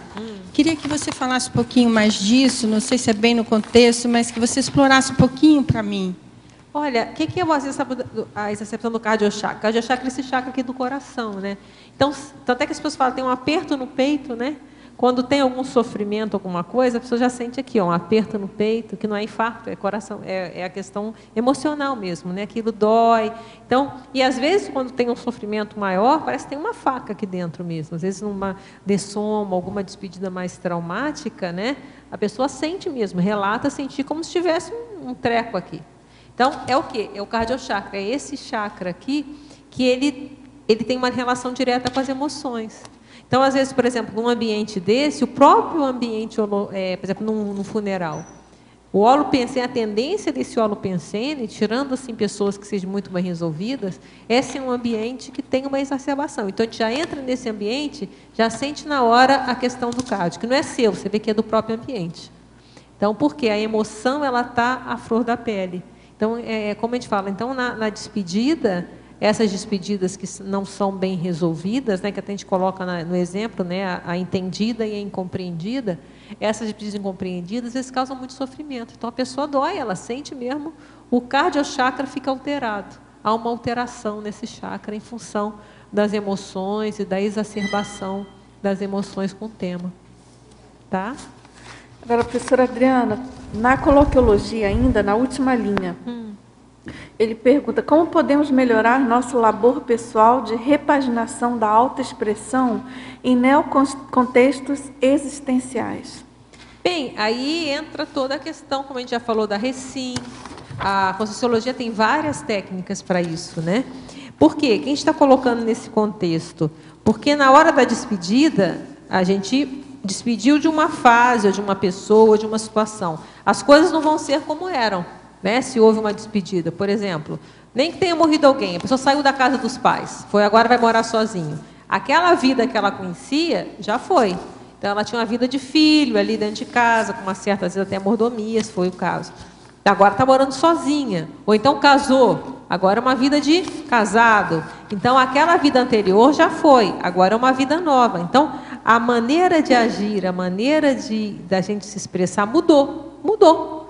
mudou o papel, mudou o contexto. Então, é um trabalho pessoal que a gente está querendo frisar aqui, não é uma coisa, às vezes, imediata. Então, aí entra essas técnicas todas de reciclagem, de conscienciometria, aí entra a autoconsciência terapia, entra o que for necessário. A pessoa está fazendo o quê? Uma reciclagem, ela está mudando a maneira de ver a vida, a maneira de se posicionar, a maneira de se autoexpressar. Está se repaginando. Então, tem pessoas que vão lá, muda o cabelo, muda de cor.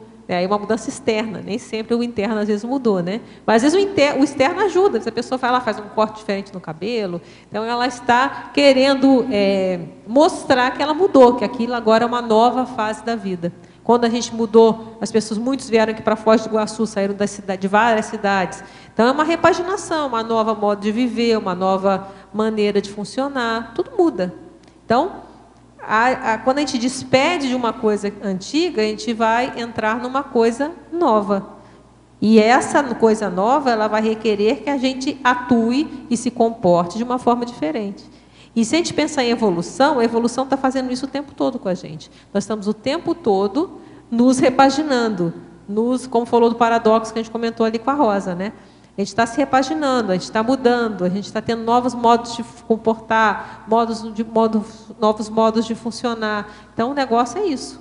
A nossa autoexpressão vai sendo repaginada. Eu quis usar repaginar justamente para isso, porque somos nós, mas não somos. É uma nova versão, uma versão mais ampliada, né? Revisada e ampliada de nós mesmos.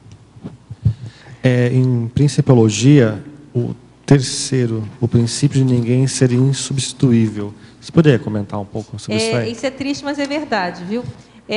Ninguém é insubstituível. Isso, ninguém é insubstituível no mundo. Isso é um princípio dentro da Conscienciologia, né? As pessoas são substituíveis.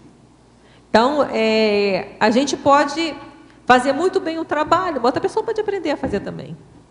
E muitas vezes o apego vem da pessoa achar que ela é insubstituível. Só eu faço isso. The one. The big one. Então, ela vai, mesmo assim, vamos supor que ela fique a vida inteira, ela vai morrer um dia, alguém vai ter que pegar aquele trabalho. Então, isso poderia estar até em um mito, né? É um mito de a pessoa ser substituível. Então, isso é falado não é só aqui na Conscienciologia, até dentro da SOCIM mesmo já se fala, as pessoas não são insubstituíveis. Sempre há como se substituir. Pode até não fazer tão bem como você faz, mas faz. Então, isso é um processo que faz parte da vida. E a dificuldade de despedida, às vezes, é isso. A pessoa não abre mão das coisas. Agora, para falar em mito, ele pergunta aqui na mitologia, página 14. Mesmo sabendo que tudo é efêmero, como e onde surgiu o mito de tudo ser para sempre? Quando surgiu, eu não sei, mas olha só. Muita coisa de religião, eu acho que pode ser questão de religião. Eterna, talvez seja isso que a Madu está falando. Ou então uma própria ilusão, né? A questão do auto-engano mesmo, né? Essa dificuldade. Mas olha só, quando a gente tem dificuldade de despedir, no fundo da nossa cabeça, a gente tem uma ideia, às vezes, que tudo é para sempre, né? Se eu não quero abrir mão, se eu tenho ideia de que as coisas são mutáveis, que a vida pode mudar a qualquer momento, naturalmente, eu acho que a gente vai lidando mais com isso. Aí tem a ver a questão da tradição. A tradição é muito isso, tudo é para sempre, né? Aquela tradicionalismo, aquelas culturas muito tradicionais, né? Que está querendo, vai perpetuar para sempre aquela situação. E tem essa questão de ser antievolutivo, né? Como assim? Que assim, o mito de tudo ser para sempre. Se você não considera, por exemplo, a evoluciologia, tudo é como é. É que a questão do criacionismo tem a ver com perfeita isso, relação, né? perfeita. Com essa. Mas é verdade, né? Porque o que é o Darwin? É que você vai a evolução vai sendo mutável, né? Que as coisas vão se transformando. O criacionismo não, nós somos homens sempre. E não viemos do macaco, né? Assim dizendo. Ou de uma espécie parecida. Eu acho que tem lógica que você está falando. Adriana? Tem aquela coisa Fala, Rosa. Eu vejo sempre o professor Aldo falando, né? Dá um estalo, pronto, aquele estalo já ficou. Né? A consciência, por exemplo, ela não é possível ser destruída. Mas isso não quer dizer... Que ela estacionou, né? Que ela estacionou, Perfeito. é isso que é a diferença. Então, fica para sempre em movimento. Perfeito. Em melhoria. Perfeito. Né? Não sei, tem alguma coisa. Adriana, eu fiquei pensando no que você falou aqui na página 14, você fez uma taxologia com vários itens. E aí, no item 4, você fala que a despedida bem feita, perdão, no item 5, a despedida bem feita e a inacabada. Eu fiquei analisando o que realmente seria uma despedida bem feita e quais as ocasiões, porque se a gente for pensar, o tempo todo a gente está conversando e despedindo, que são as curtas. O que é uma despedida bem feita, no seu ponto de vista? Olha, eu posso ver como é que eu falo. É aquela que não ficou mal resolvida. Até a gente coloca em efeitos, uma despedida mal resolvida é isso que ficou para dizer. É mal resolvida. A pessoa ela não despediu, ela não conseguiu falar, pô, não falei o que queria falar. E essa pessoa morreu. Então, ficou mal resolvida. Isso a pessoa fica com aquilo na cabeça. Eu acho que a despedida bem resolvida é aquela que está tudo certo. Olha, está tudo certo. Cada um para um lado, ou seja por o tempo que for. Então, ela está bem resolvida, não tem traumas de ambos os lados. E a inacabada é aquela que a despedida ficou mal feita. Por exemplo, vamos pensar assim, um exemplo simples. Um casamento que a pessoa se separou, mas não ficou aquela briga, aquela litígio. Ficou mal feita. Às vezes a pessoa já está separada há 30 anos, ainda falando mal do ex-marido, da ex-esposa. Então, falando mal do outro. E está evocando um ao outro. A energia está ali. Quer dizer, não se separaram e não separaram. Sim. Não houve a despedida. A ruptura não aconteceu. Os dois ainda estão pensando, pensa em mal, mas pensa de mim. Por um exemplo assim hipotético, né? Sim. Então, isso eu entendo que é uma despedida inacabada. Em vez de falar assim, não, foi, por algum motivo decidiram que não ia seguir mais juntos, está ok, foi cada um para um lado, o afeto continua, tal, tchau. Ela foi bem feita, resolveu, cada um foi, por mais que possa um não gostar, o outro, mas a coisa está mais ou menos bem resolvida.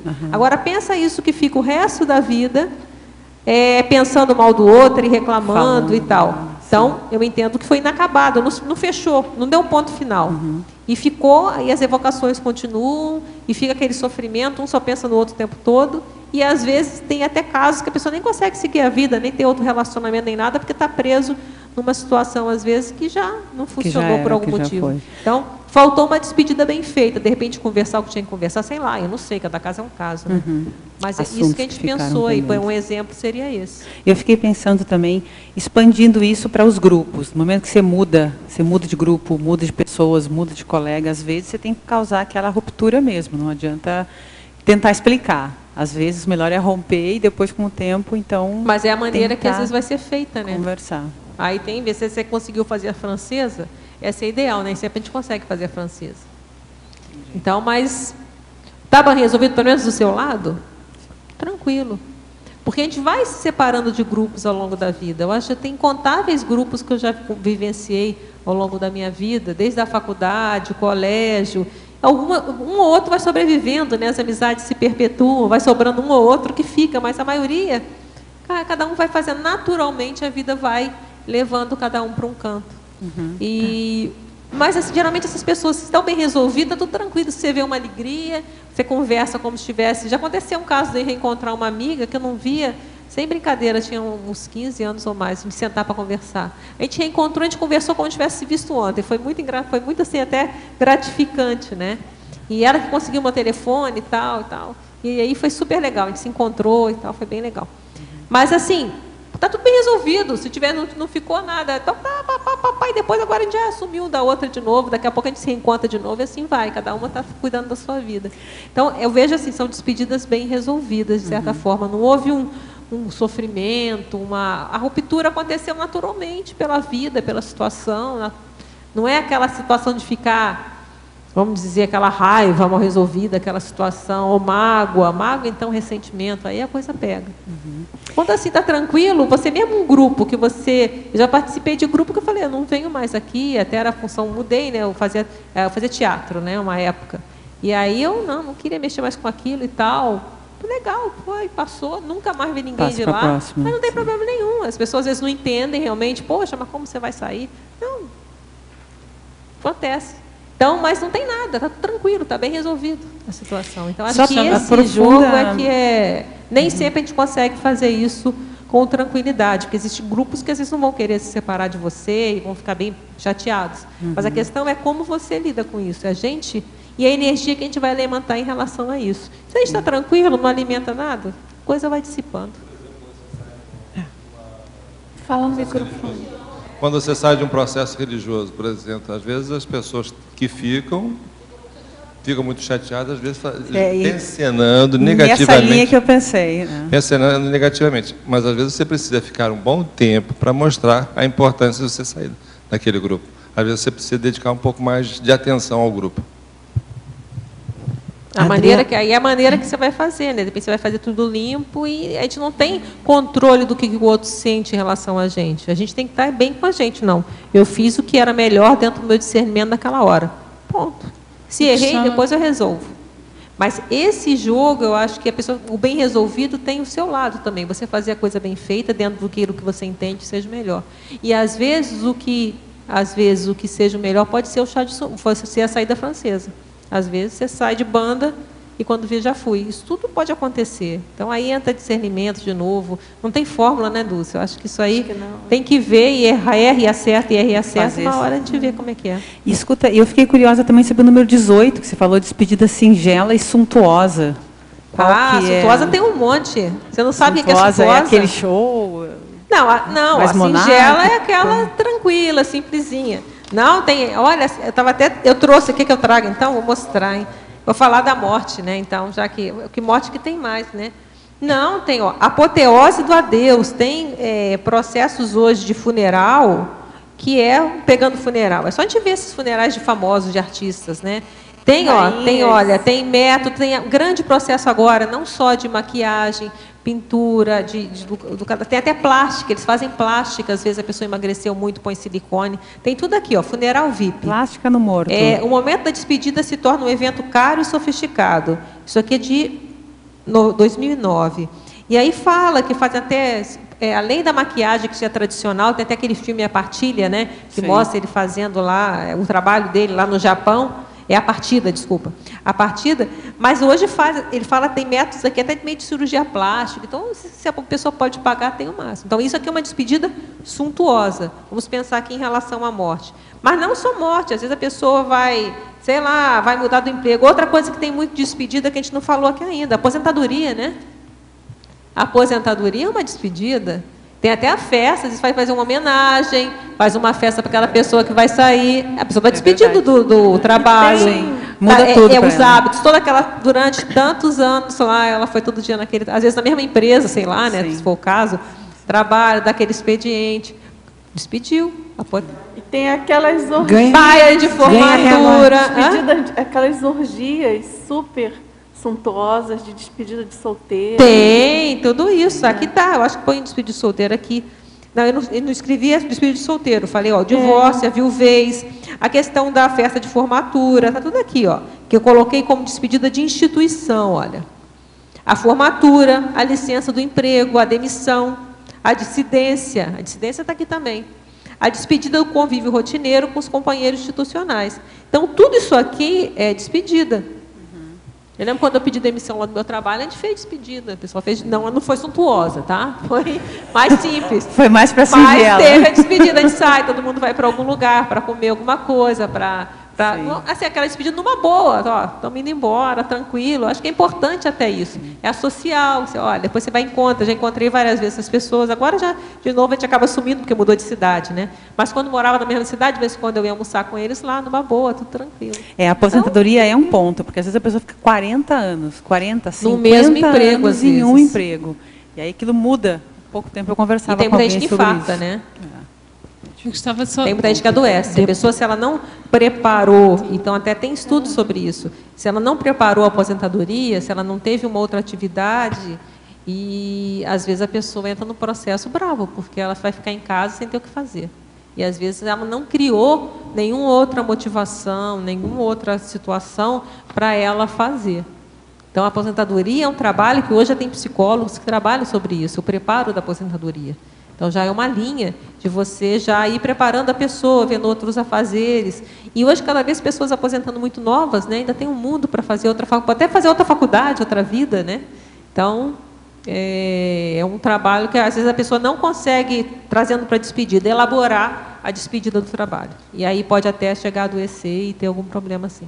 Só para dar um exemplo de uma situação dessa, um dos primeiros funcionários da Embratel a se aposentar, foi aposentado compulsoriamente, e ele pediu para a diretoria continuar trabalhando mesmo de graça. E a diretoria, é óbvio, que não permitiu. Em menos de 3 anos, ele dessomou. Caramba. É o único vínculo que a pessoa tem. Né? E ele queria continuar trabalhando. Então, por isso que muitos psicólogos, eles fazem, até tem muitas empresas que fazem isso, né? Fazem um trabalho de preparar a pessoa para ela se engajar em outras coisas. E o trabalho voluntário, a questão do trabalho voluntário é muito importante nessa hora. Eu já vi muitos, até pessoas com bastante idade, mesmo lá no Rio, eu via lá na UNAT, em outros locais, que muitas pessoas iam lá trabalhar como voluntário no hospital. Então, a pessoa tem uma razão de ser, ela tem uma motivação para viver. Eles falam que é uma atividade, não é uma atividade por si só, ela tem que ser uma atividade significativa. Não é uma atividade de fazer por fazer. Ela tem que ter um significado, e esse significado é para a pessoa. Então, ela tem que se sentir útil, se sentir fazendo alguma coisa que seja, que ela tenha, não que ela tenha, seja significante para ela. Então, isso já tem muita gente estudando isso. Isso aí não é uma coisa bem repetida já. Sim. Eu gostava de só dar uma partilha de uma despedida mal feita, sem querer, que é muito séria, que é na infância, quando o pai morre, ou a mãe morre, ou um avô próximo, quando a criança tem ali 4, 5, 6, 7 anos, o último contacto que a criança teve com esse familiar foi, imagina, uma birra ou uma discussão, a criança normalmente fica com sentimento de culpa. Porque como a criança ainda é muito centrada, não é? O mundo gira à volta dela, então ela tem aquela sensação que a pessoa morreu por causa da discussão ou por causa da birra. Então nós temos de ter sempre muita atenção nesse sentido, porque a criança também não diz, ela não verbaliza, não é? Ela não vai ter noção que foi por minha causa. Então um dos trabalhos que é feito sempre é exatamente, sem a criança verbalizar, dizer mesmo, tu não és culpa, nem não há aqui culpa, não tens culpa. E é curioso, porque é exatamente por causa do último contacto ter sido numa discussão. E não teve a chance de despedir. Então às vezes a despedida pode ser uma bênção. Quando a gente fala aqui nos efeitos, os efeitos da ausência de despedida. Às vezes uma morte de repente, uma morte súbita, um acidente, ela causa, às vezes, os efeitos emocionais da ausência de despedida. Então, aquelas histórias que falam do marido saiu para comprar cigarro e não volta, você imaginou que coisa horrível isso aqui? Mas nem de pensar, isso aí é o cúmulo da anticosmoética, né? Já imaginou, você não sabe se morreu, se aconteceu alguma coisa, e era muito comum, parece, porque é um ditado, saiu para comprar cigarro e não voltou nunca mais. Já imaginou? Então é muito sério. E esse negócio de criança, só voltando, que eu vejo também que é muito sério, que eu já cheguei a ver, ainda mais com a questão da psicologia e tudo, às vezes morre a mãe, morre o pai, e a família se recusa a dizer que morreu, fala que viajou. Isso também é uma situação complicada, isso tem que ter um trabalho bem sério para resolver isso aí. Porque fica uma situação mal resolvida também complicada. Tudo isso tem que ser bem estudado e bem visto junto com um psicólogo, alguém que vai ajudar. E por acaso agora estás-me a dizer isso, estava a me lembrar de uma coisa do meu verbete de domingo, na pesquisa do verbete, que realmente eu coloquei lá, fez muito sentido, mas não comentei no domingo, que é, quem é pai e mãe tem que ter consciência que pode realmente morrer. Não é? Então achei curioso ter encontrado isso, que é a atitude responsável dos pais que pensam, se eu morrer antes do meu filho ser maior de idade, ele vai ficar bem, há dinheiro suficiente, o que é que eu estou a fazer para assegurar que ele vai conseguir estudar e que vai ter o mínimo necessário, não é? Então é engraçado isso de linhas da educação financeira falarem que é da responsabilidade do pai e da mãe criar seguros de vida. Isso é uma despedida pensada, né? Porque ninguém quer pensar que vai morrer, mas realmente quem é pai e mãe tem que pensar nisso. Mas infelizmente é a certeza que a gente tem, pode acontecer a qualquer momento, né? Professora Adriana, tenho dificuldade de me despedir, até porque não sinto a despedida como definitiva, nem mesmo na dessoma. Fui embora de minha cidade sem me despedir de ninguém, e quando alguém do meu círculo afetivo vai embora, também não gosto de me despedir. Qual a leitura conscienciológica que se pode efetuar dessa característica? Sei que não sou a única pessoa com essa postura. Olha, aí você tem que ver como é que você vai lidar com isso. E eu acho mais sério nesse momento, primeiro, veja você está fugindo, é uma coisa que você acha desagradável, você não quer dar despedida de falar, você não verbaliza a despedida. Pode ser você está saindo a francesa, como foi colocado antes o caso, né? Ela tem que tomar cuidado para não ser em branco, né? Para não ser indelicada. Agora, eu acho que um ponto para você ver é você. Agora, o segundo ponto que é bom você ver é os outros. Quando você sai assim, algumas pessoas podem ter ficado magoadas com você, alguém pode ter ficado chateado com você. Eu acho que é mais sério você ver isso. Obviamente, você vai mudar de cidade, é impossível você despedir de todo mundo que você conhece naquela cidade. As pessoas vão sabendo, às vezes, com o tempo. Mas, às vezes, há pessoas chaves que podem ser que sejam importantes você dar um toque, mandar um e-mail, sei lá. Então, isso eu acho que você tem que ver primeiro o seu lado. Agora, eu veria o lado também do outro. Porque vamos supor, se alguma pessoa ficar muito chateada porque você saiu e não falou nada. Então, essa pessoa ela vai ficar, às vezes, magoada com você, vai estar chateada. Então, você criou um mal-estar que, às vezes, é desnecessário. É só você ir lá dar um tchau. Então, acho que tudo isso era importante você avaliar cada caso e pôr na balança isso, o custo-benefício. Então, não é fazer aquela saída, como a gente falou na despedida. Não precisa ser uma despedida suntuosa, como a gente falou, né?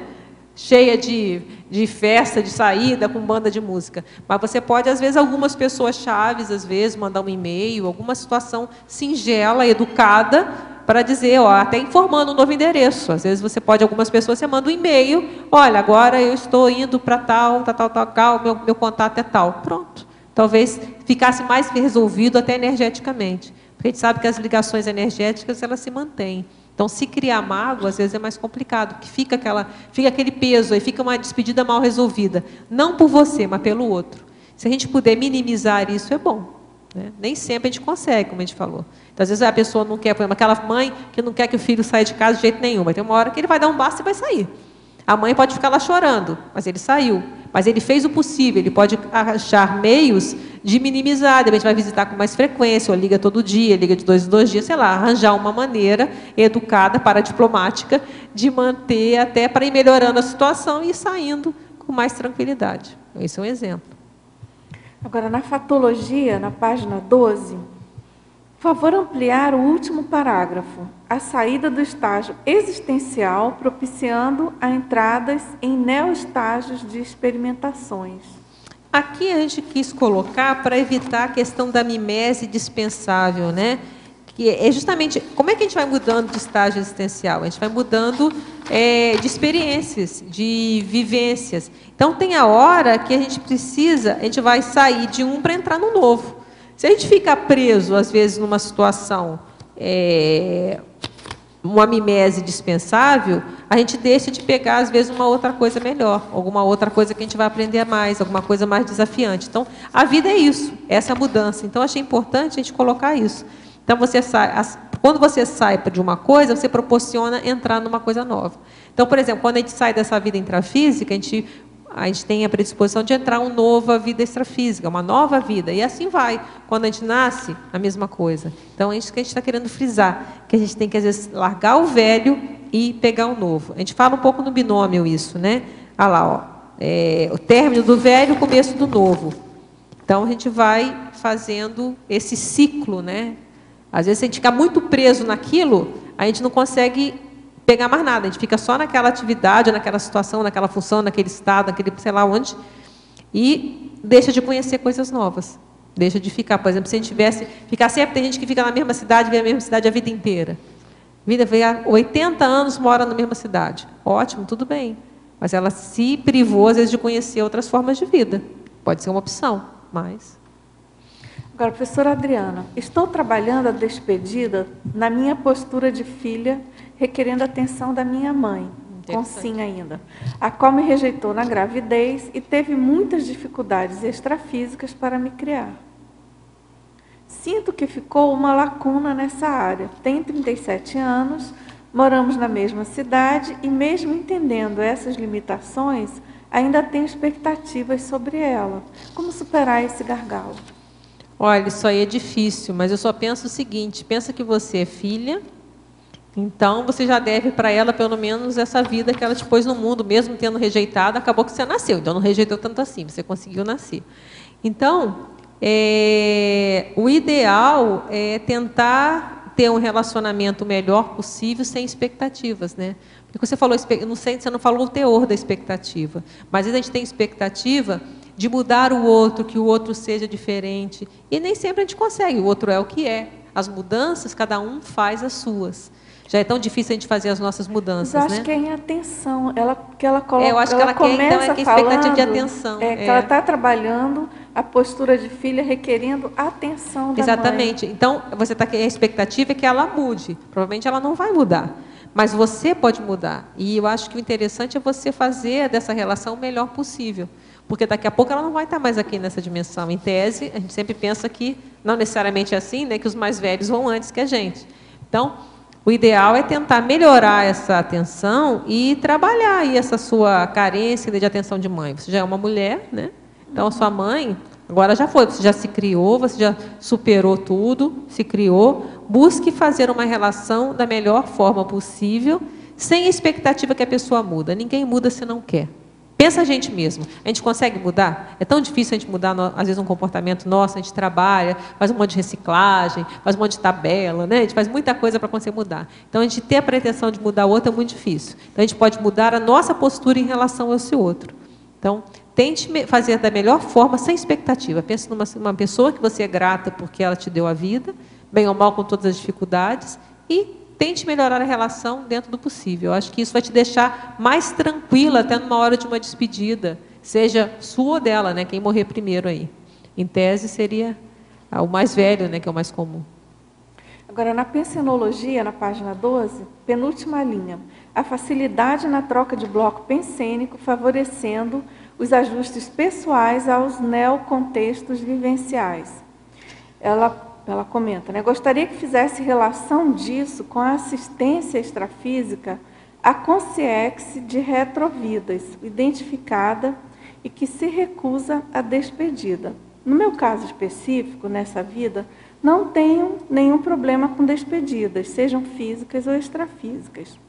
Como assistir tal consciência de modo que ela entenda que os tempos são outros, que a vida é outra e que esse processo assediador somente desfavorece a evolução de ambos? Essa teletertuliana, ela está falando da Itália. Olha, muito interessante. Olha, o que a gente vê é você ir estudando essas coisas, refletindo e deixar que essa pessoa chegue a esse mesmo pensamento. Então, tenha paciência, porque é consciência que eu estou falando, né? Por isso mesmo, como é consciência, talvez você justamente estudando sobre isso, pensando, como você falou que você é tranquilo em relação a isso, desapegando, dando exemplo de desapego, tem mais chance dessa consciência mudar. E joga energia para ela, bastante energia para ela, e pensando que aconteça o melhor para todos. Você pode até pensar, olha, tentar fazer um diálogo transmental, né? Jogar energia com esses pensamentos que você falou, olha, isso é besteira, vamos seguir a vida e tal, e vamos ver se acontece. Isso é um processo de autodesassédio, né? Que como ela, só complementando, né, como ela falou de troca de bloco pensênico, quem sabe ela pensar que padrão pensênico é esse que está deixando... Perfeito.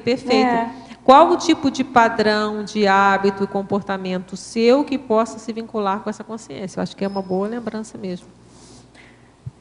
Ana? Sim? De volta aqui. Fala. Me chamou a atenção, na página 14, a sua elencologia. Você pode falar por que você escolheu esse elenco, esse padrão de consciências, no verbete despedida? Eu quis colocar quase todo mundo, né? Olha só. De padrão é excelente, né? Homeostático, né? Não, a despedida, todo mundo se despede. Então, ó, elencologia que você está falando?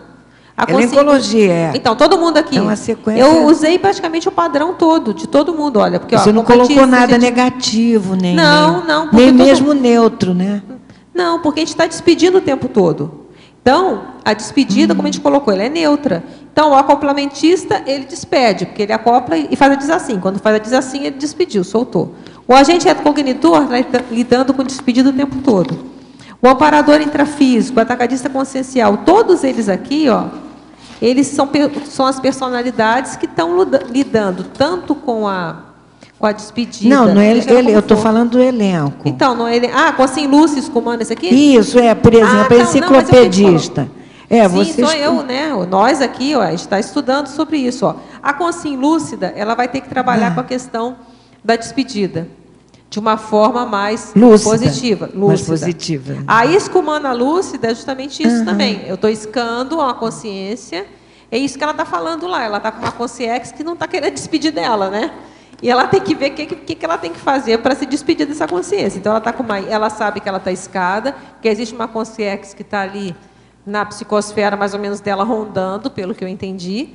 E ela está lúcida, ela quer agora se despedir dessa consciência, que essa consciência também se despeça dela. Então, ela está buscando trabalhar isso. O ser desperto, em tese, ele vai saber lidar melhor com as despedidas. Pelo menos ele não tem tanto autoassédio em relação a isso.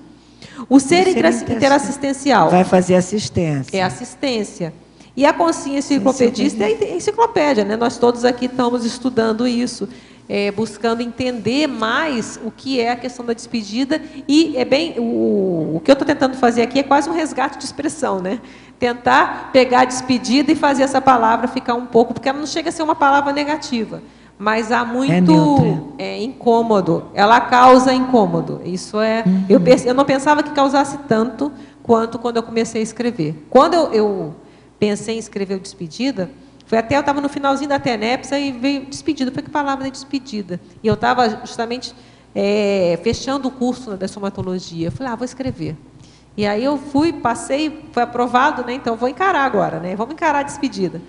E eu não pensei que tivesse tanto. Aí eu até comentei aqui a questão do holopensene. Eu fui começando a perceber o holopensene da despedida, como é que vem esse peso. A reação das pessoas quando eu falava que estava escrevendo de despedida.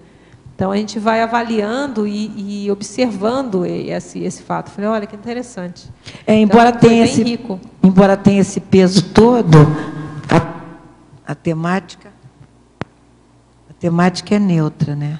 Não, ela é justamente porque é neutra, a despedida ela é neutra. Aí, por isso que eu falo, quando eu abrangi, eu vi que a despedida a gente faz o tempo todo, quer dizer, é óbvio, mas a gente colocar aqui de uma forma mais explícita, né? Que a gente está despedindo o tempo todo de muita coisa, isso já começa a gente ver que é a questão da neutralidade da despedida. Só que a despedida ficou muito vinculada, primeiro, à morte, as pessoas geralmente remetem rapidamente à morte, e à separação dolorosa. Isso é uma autoconvicção, como a gente falou, de certa forma irracional, né? A pessoa não viu ainda, não ampliou a questão da despedida. Então, isso que a gente está querendo aqui mostrar que não é só isso, tentar fazer o resgate disso. Até para buscar minimizar esse peso dentro do possível, né, com a questão da despedida. Porque é um tema que causa muito assédio, muito autoassédio, muito sofrimento. As pessoas se apegam demais às coisas, né? Nós nos apegamos, né? Como a gente falou, a gente pensar em viver sem mão e nariz, a gente causa uma certa estranheza. E a gente vai virar consex livre. Quem não quer virar consex livre? Todo mundo quer estar evoluído, mas ao mesmo tempo a gente fica preso à mão e o nariz. Quer dizer, é interessante. Né? Adriana, o professor Valdo fala numa despedida dele lá em Aires, do transmentor, da monja. Esse episódio te inspirou alguma coisa específica nesse verbete? No contexto desse verbete? Não. Isso é mais um dado só. Esse verbete ele foi mesmo pensado em função da questão do curso mesmo. Agora, óbvio que eu lembrei desse fato também. Mais um dado, como a despedida, ela traz ela fica uma marca, né? E às vezes é uma marca autobiográfica, de uma separação, às vezes que a gente não compreendeu. Por isso que eu fiz a questão de colocar no exemplo a compreendida e a incompreendida. Porque quando a gente compreende a despedida, a gente lida melhor com ela. O problema é aquela incompreendida. A gente não entende por que separou daquela situação ou daquela pessoa. Então, aí fica aquela questão mal resolvida. Tá? E só mais uma pergunta rapidinho. Quando a gente fala em saída francesa, você considera que houve ou não despedida? Não, a saída francesa, como a gente comentou antes, né? É a despedida francesa. Isso tem até isso dicionarizado, tá? Tem a despedida francesa, a despedida em branco.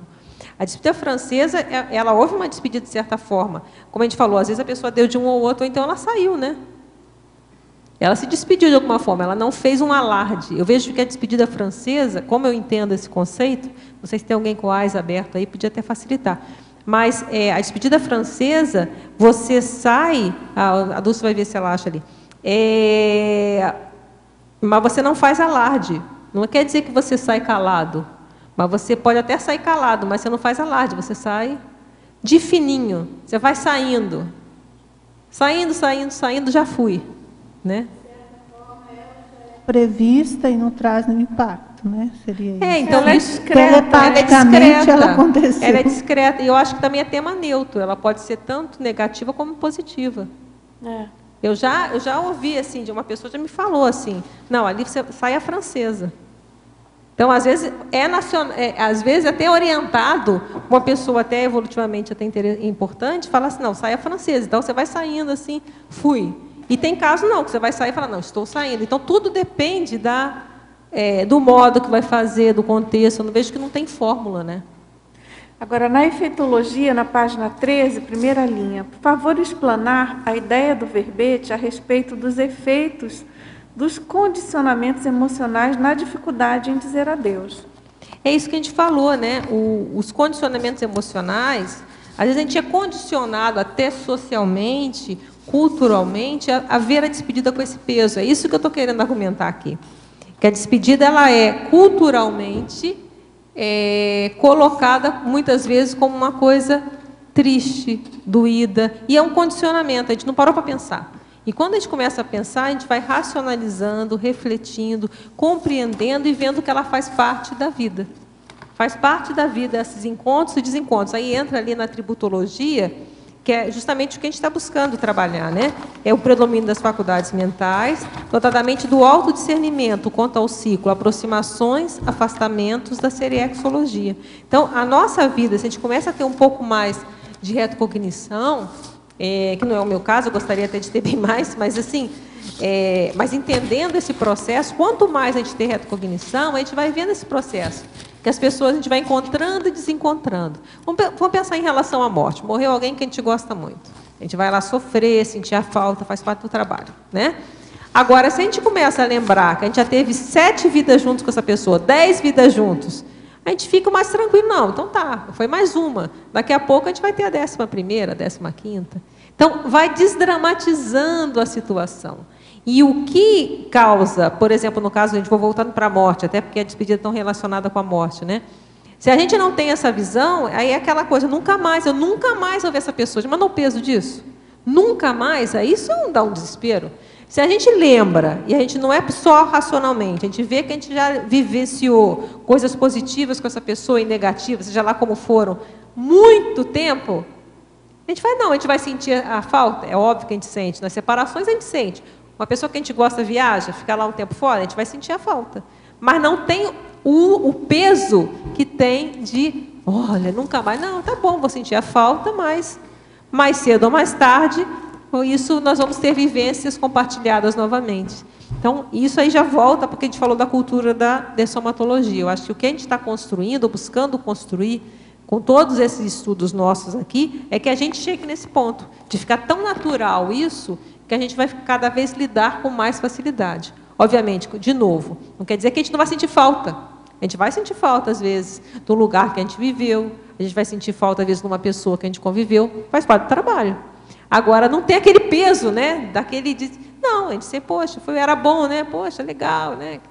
Mas não tem o peso, aquele sofrimento todo que hoje ainda tem muito forte. E aí entra a questão do condicionamento. Muito desse sofrimento é condicionamento e falta dessa visão multiexistencial e multidimensional que nós estamos começando a ter, nós estamos começando a abrir o véu, né? A gente está aumentando o nosso parapsiquismo, estamos pensando mais, nós estamos nesse caminho para chegar nisso. A gente não sabe quanto tempo vai levar ainda, mas em grupo nós estamos vivenciando isso cada vez mais. Certo. Pessoal, nós agradecemos a presença de todos vocês, tertulianos, teletertulianos, a nossa verbetógrafa de hoje, professora Adriana. Nós aguardamos aí mais centenas, milhares, quem sabe. Não é o último, não é a despedida, não é o último verbete. Até isso me perguntaram, claro, não é o último verbete. Claro, obviamente. Então, muito obrigada. Os nossos comerciais. Obrigado. As pontuações da tertúlia de hoje. Tivemos 21 assinaturas no livro de presença, 10 perguntas presenciais e 15 perguntas online. Não há recados hoje e para amanhã nós teremos o verbete Autofamiliaridade Ascendente, da nossa professora e mediadora das tertúlias, Dulce Dal. Boa tarde a todos, até amanhã.